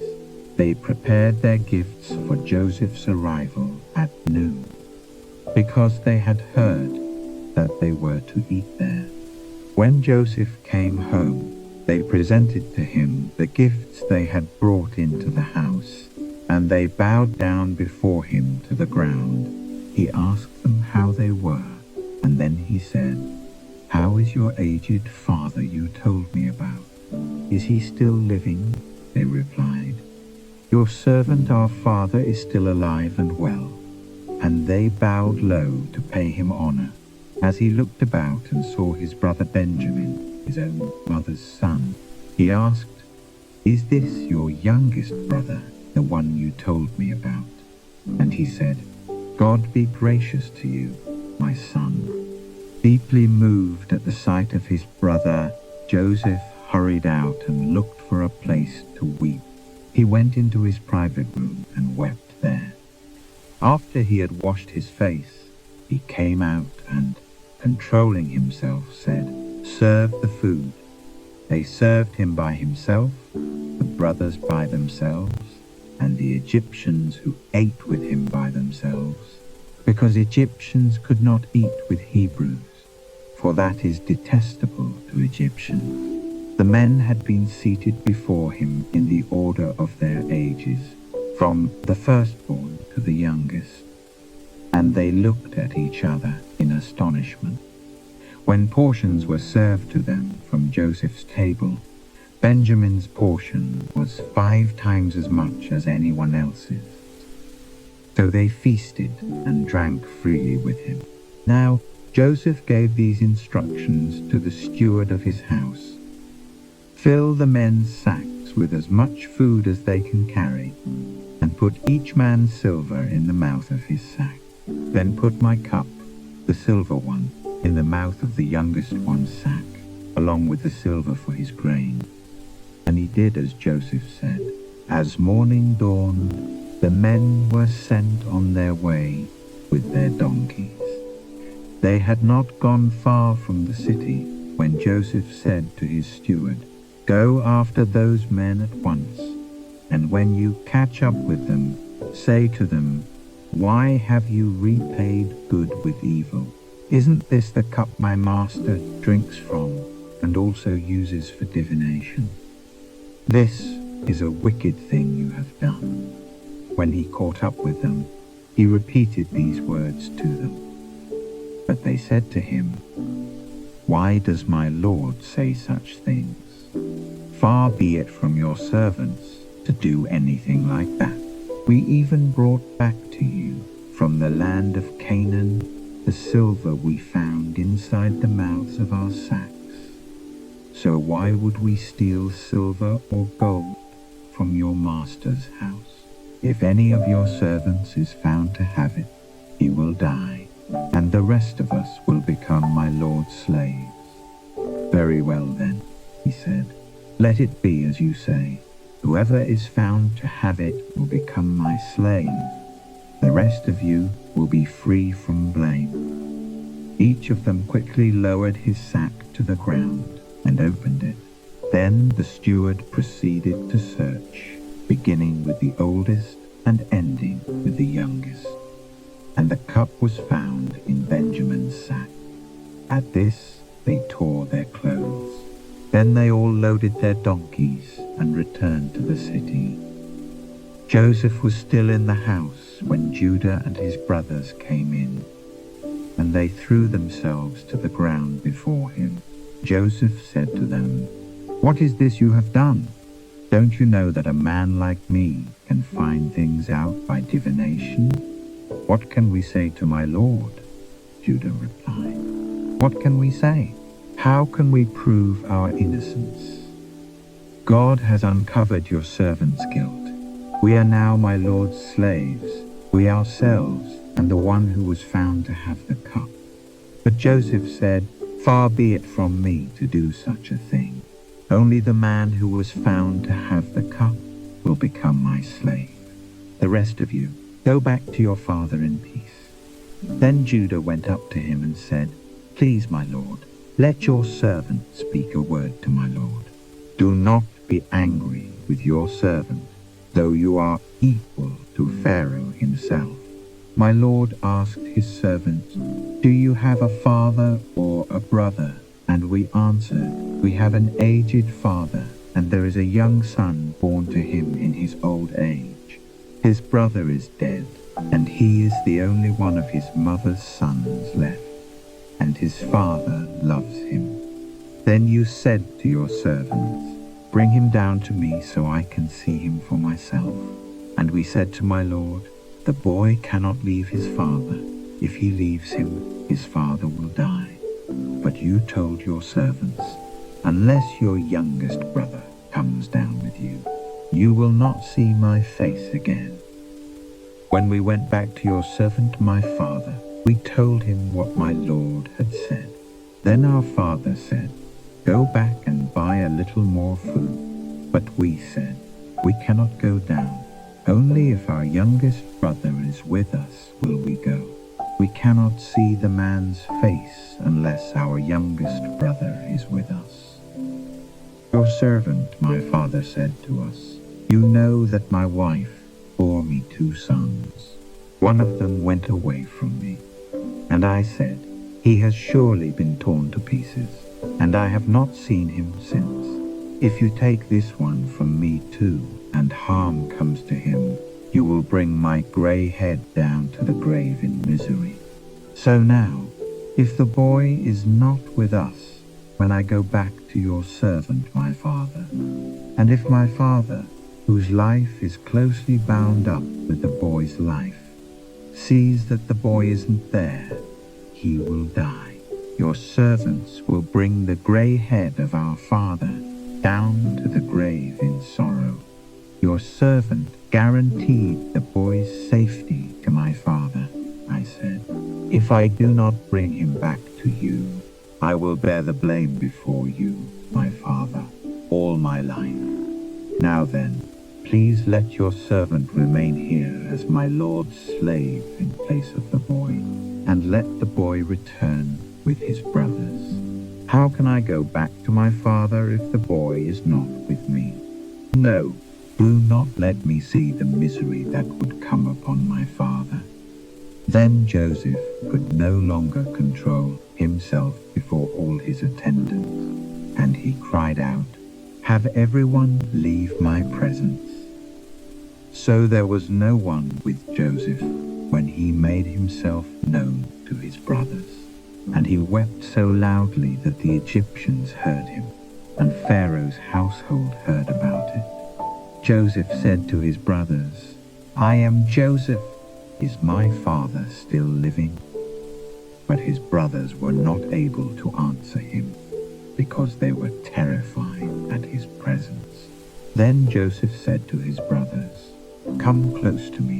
When they had done so, he said, "I am your brother Joseph, the one you sold into Egypt. And now do not be distressed, and do not be angry with yourselves for selling me here, because it was to save lives that God sent me ahead of you. For 2 years now there has been famine in the land, and for the next 5 years there will not be plowing and reaping. But God sent me ahead of you to preserve for you a remnant on earth, and to save your lives by a great deliverance. So then, it was not you who sent me here, but God. He made me father to Pharaoh, lord of his entire household, and ruler of all Egypt. Now hurry back to my father and say to him, 'This is what your son Joseph says. God has made me lord of all Egypt. Come down to me, don't delay. You shall live in the region of Goshen and be near me, you, your children and grandchildren, your flocks and herds and all you have. I will provide for you there, because 5 years of famine are still to come. Otherwise, you and your household and all who belong to you will become destitute. You can see for yourselves, and so can my brother Benjamin, that it is really I who am speaking to you.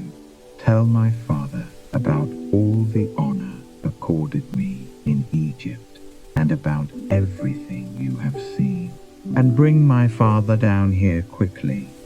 Then he threw his arms around his brother Benjamin and wept, and Benjamin embraced him, weeping.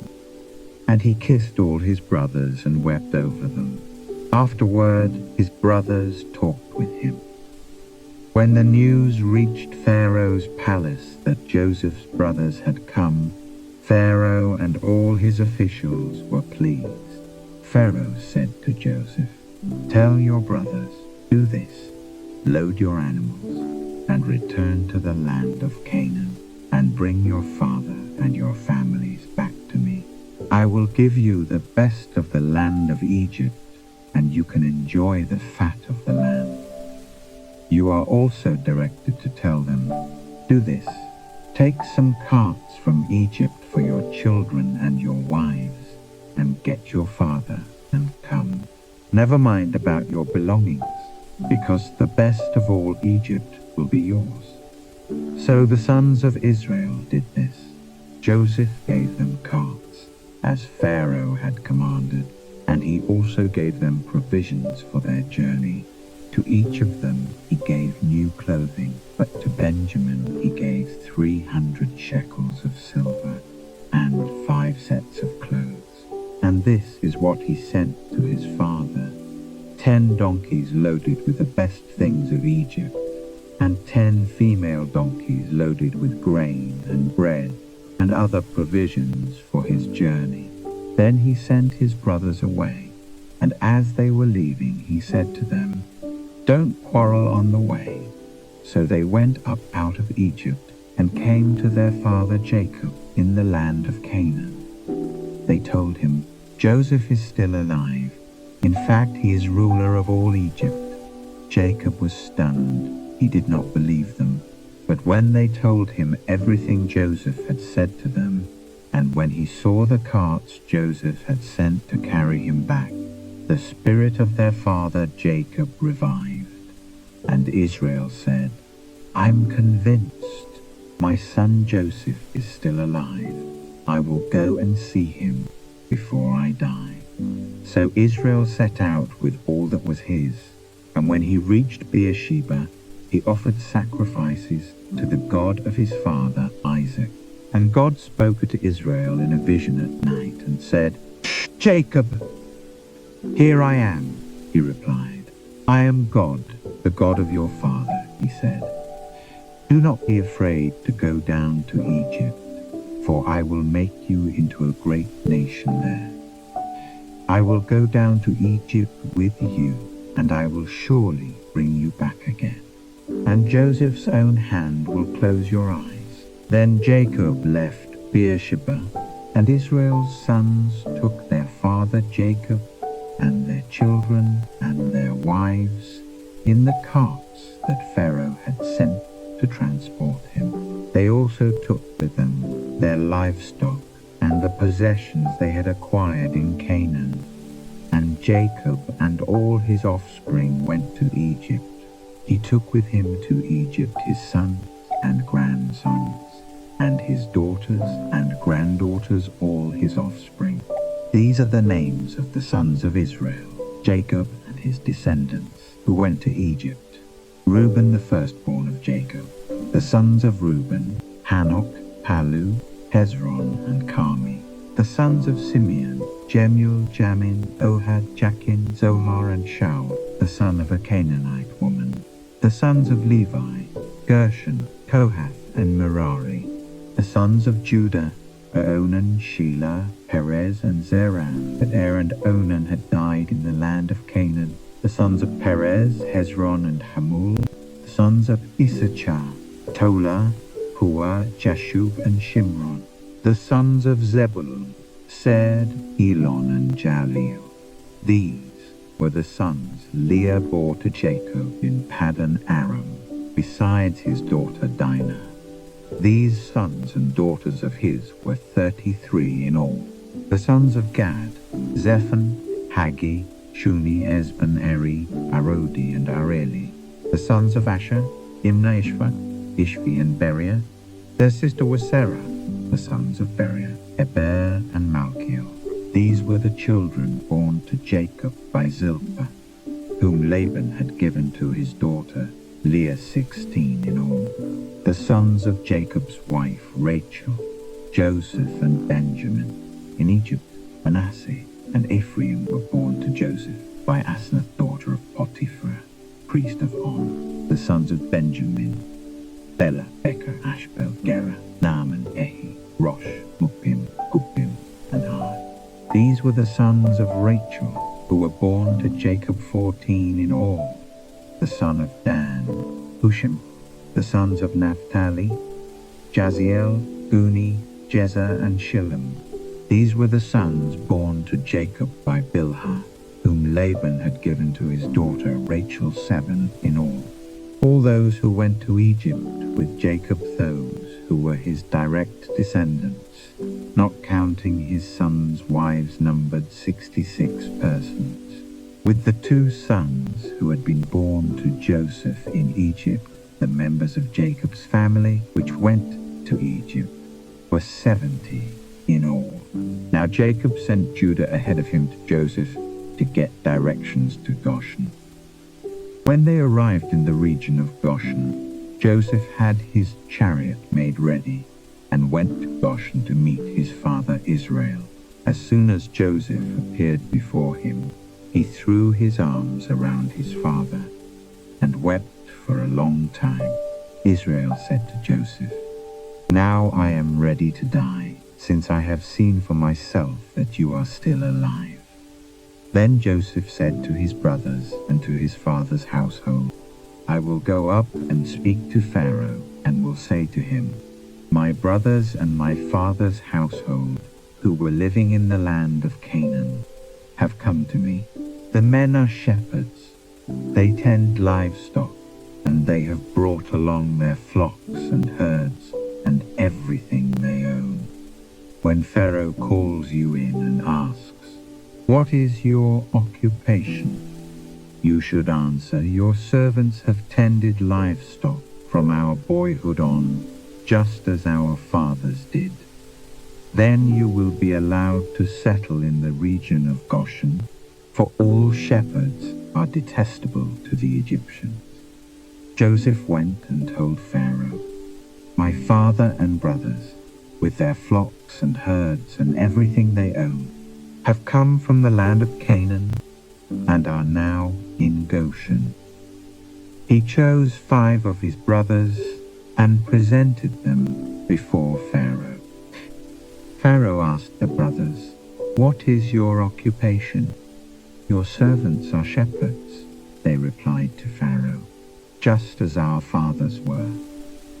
They also said to him, "We have come to live here a while, because the famine is severe in Canaan, and your servants' flocks have no pasture. So now, please let your servants settle in Goshen." Pharaoh said to Joseph, "Your father and your brothers have come to you, and the land of Egypt is before you. Settle your father and your brothers in the best part of the land.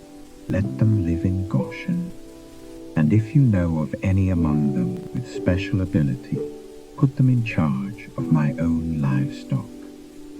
Then Joseph brought his father Jacob in and presented him before Pharaoh.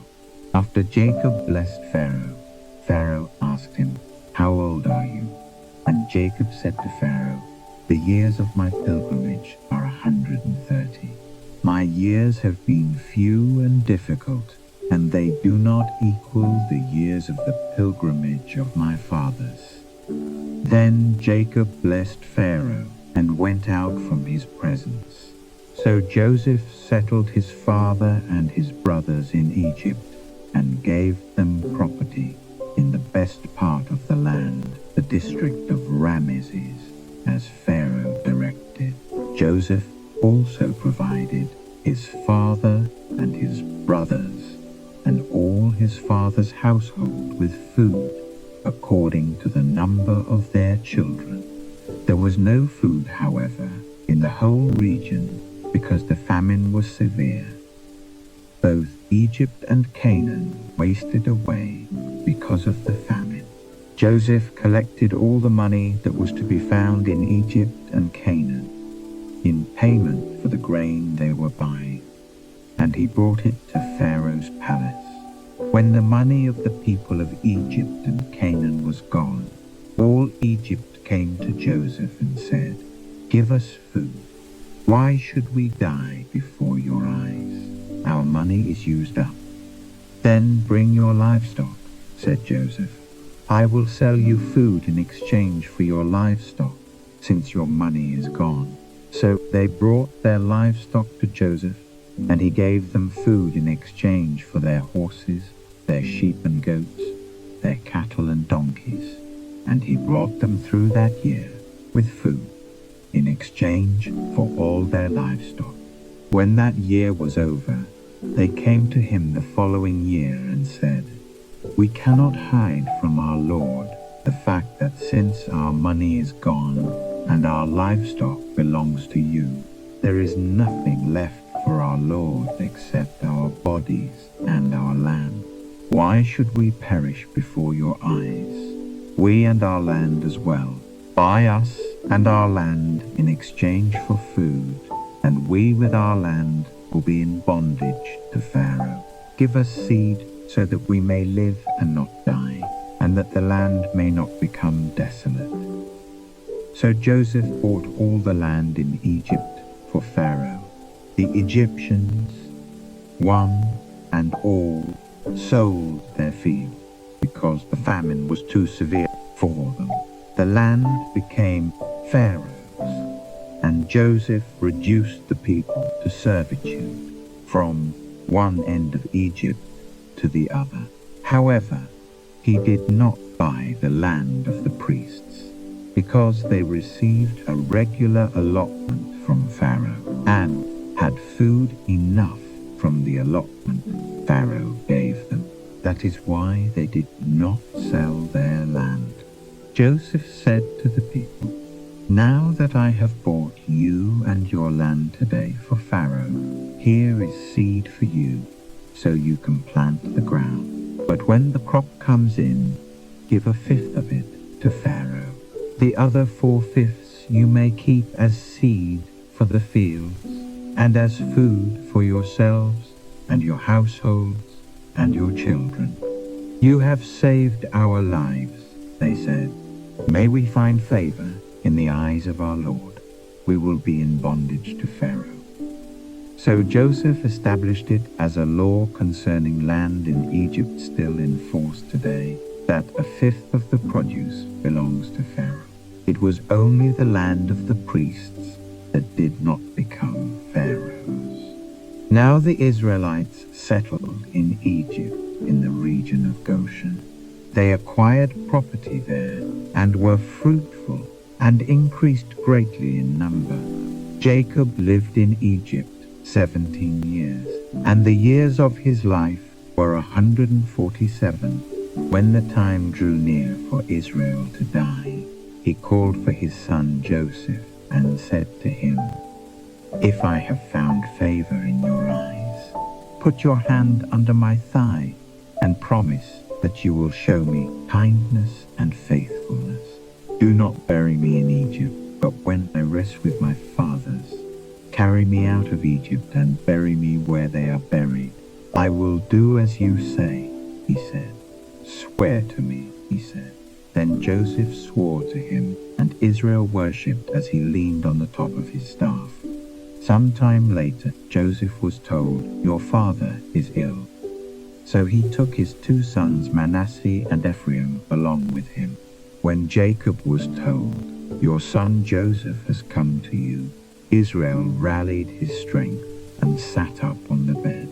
Jacob said to Joseph, "God Almighty appeared to me at Luz in the land of Canaan, and there he blessed me and said to me, 'I am going to make you fruitful and will increase your numbers. I will make you a community of peoples, and I will give this land as an everlasting possession to your descendants after you.' Now then, your 2 sons born to you in Egypt before I came to you here will be reckoned as mine. Ephraim and Manasseh will be mine, just as Reuben and Simeon are mine. Any children born to you after them will be yours. In the territory they inherit, they will be reckoned under the names of their brothers. As I was returning from Paddan, to my sorrow Rachel died in the land of Canaan while we were still on the way, a little distance from Ephrath. So I buried her there, beside the road to Ephrath, that is, Bethlehem. When Israel saw the sons of Joseph, he asked, 'Who are these?' 'They are the sons God has given me here,' Joseph said to his father. Then Israel said, 'Bring them to me, so I may bless them.' Now Israel's eyes were failing because of old age, and he could hardly see. So Joseph brought his sons close to him, and his father kissed them and embraced them.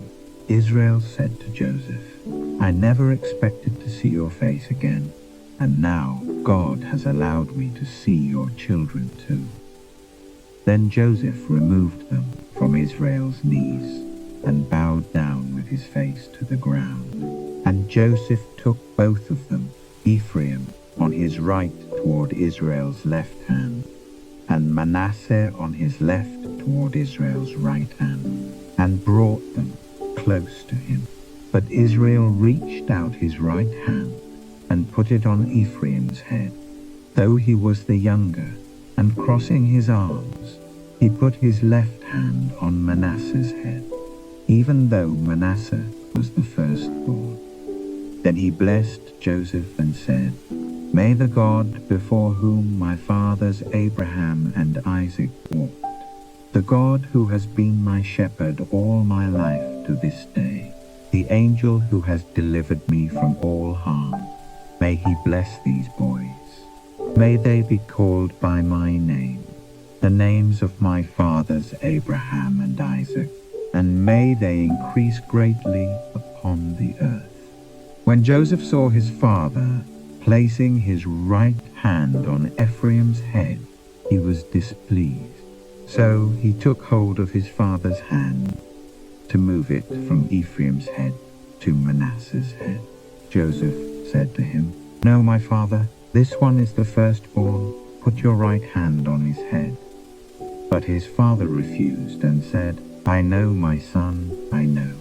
He too will become a people, and he too will become great.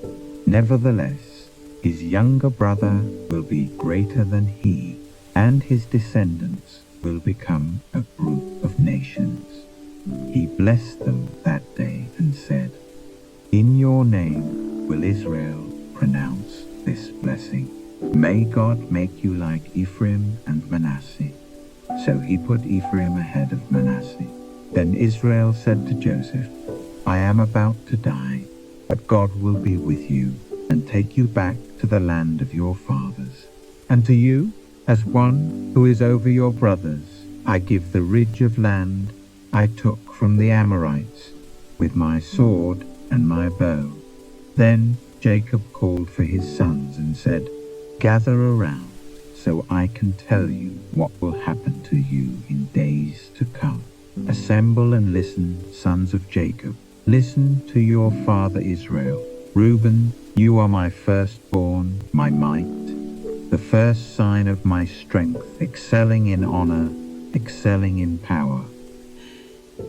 Turbulent as the waters, you will no longer excel, for you went up onto your father's bed, onto my couch, and defiled it. Simeon and Levi are brothers. Their swords are weapons of violence. Let me not enter their council. Let me not join their assembly. For they have killed men in their anger and hamstrung oxen as they pleased. Cursed be their anger so fierce and their fury so cruel. I will scatter them in Jacob and disperse them in Israel. Judah, your brothers will praise you. Your hand will be on the neck of your enemies. Your father's sons will bow down to you. You are a lion's cub, O Judah. You return from the prey, my son. Like a lion he crouches and lies down, like a lioness who dares to rouse him. The scepter will not depart from Judah, nor the ruler's staff from between his feet, until he comes to whom it belongs, and the obedience of the nations is his. He will tether his donkey to a vine, his colt to the choicest branch. He will wash his garments in wine, his robes in the blood of grapes. His eyes will be darker than wine, his teeth whiter than milk. Zebulun will live by the seashore and become a haven for ships. His border will extend toward Sidon. Issachar is a raw-boned donkey lying down between two saddlebags. When he sees how good is his resting place and how pleasant is his land, he will bend his shoulder to the burden and submit to forced labor. Dan will provide justice for his people as one of the tribes of Israel. Dan will be a serpent by the roadside, a viper along the path that bites the horse's heels so that its rider tumbles backward. I look for your deliverance, O Lord. Gad will be attacked by a band of raiders, but he will attack them at their heels. Asher's food will be rich. He will provide delicacies fit for a king. Naphtali is a doe set free that bears beautiful fawns. Joseph is a fruitful vine near a spring, whose branches climb over a wall. With bitterness archers attacked him. They shot at him with hostility, but his bow remained steady. His strong arm stayed limber. Because of the hand of the mighty one of Jacob, because of the shepherd, the rock of Israel, because of your father's God, who helps you, because of the Almighty, who blesses you with blessings of the heavens above, blessings of the deep that lies below, blessings of the breast and womb. Your father's blessings are greater than the blessings of the ancient mountains, than the bounty of the age-old hills. Let all these rest on the head of Joseph, on the brow of the prince among his brothers. Benjamin is a ravenous wolf. In the morning he devours the prey, in the evening he divides the plunder. All these are the 12 tribes of Israel, and this is what their father said to them when he blessed them, giving each the blessing appropriate to him. Then he gave them these instructions: I am about to be gathered to my people. Bury me with my fathers in the cave in the field of Ephron the Hittite, the cave in the field of Machpelah, near Mamre in Canaan, which Abraham bought as a burial place from Ephron the Hittite, along with the field. There Abraham and his wife Sarah were buried. There Isaac and his wife Rebekah were buried. And there I buried Leah. The field and the cave in it were bought from the Hittites. When Jacob had finished giving instructions to his sons, he drew his feet up into the bed, breathed his last, and was gathered to his people. Joseph threw himself upon his father and wept over him and kissed him.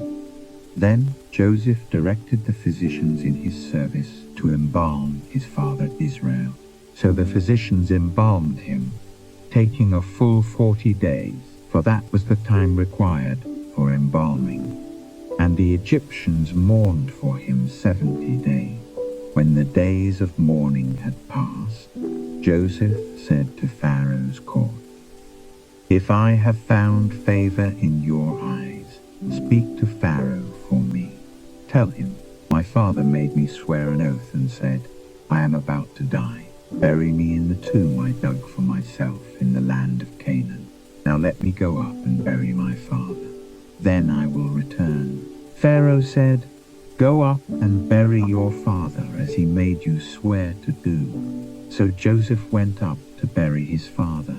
All Pharaoh's officials accompanied him, the dignitaries of his court, and all the dignitaries of Egypt, besides all the members of Joseph's household and his brothers, and those belonging to his father's household. Only their children and their flocks and herds were left in Goshen. Chariots and horsemen also went up with him. It was a very large company. When they reached the threshing floor of Atad, near the Jordan, they lamented loudly and bitterly. And there Joseph observed a 7-day period of mourning for his father. When the Canaanites who lived there saw the mourning at the threshing floor of Atad, they said, The Egyptians are holding a solemn ceremony of mourning. That is why that place near the Jordan is called Abel Mizraim. So Jacob's sons did as he had commanded them.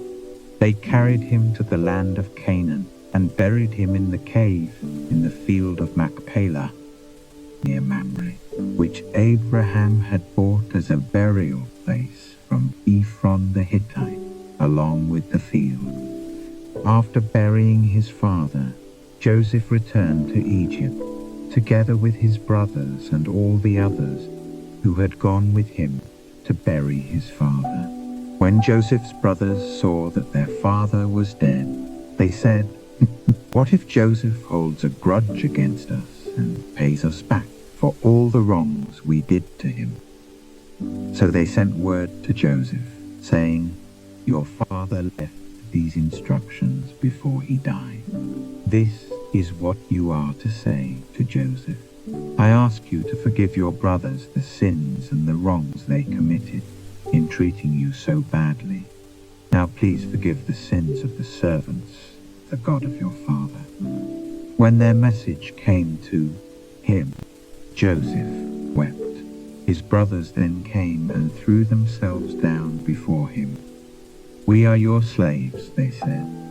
But Joseph said to them, Don't be afraid. Am I in the place of God? You intended to harm me, but God intended it for good, to accomplish what is now being done, the saving of many lives. So then, "Don't be afraid.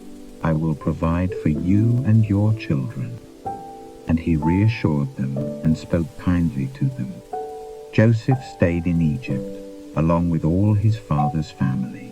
He lived 110 years and saw the third generation of Ephraim's children. Also, the children of Machir, son of Manasseh, were placed at birth on Joseph's knees. Then Joseph said to his brothers, "I am about to die, but God will surely come to your aid and take you up out of this land, to the land he promised on oath to Abraham, Isaac, and Jacob." And Joseph made the sons of Israel swear an oath and said, "God will surely come to your aid, and then you must carry my bones up from this place." So Joseph died at the age of 110, and after they embalmed him, he was placed in a coffin in Egypt.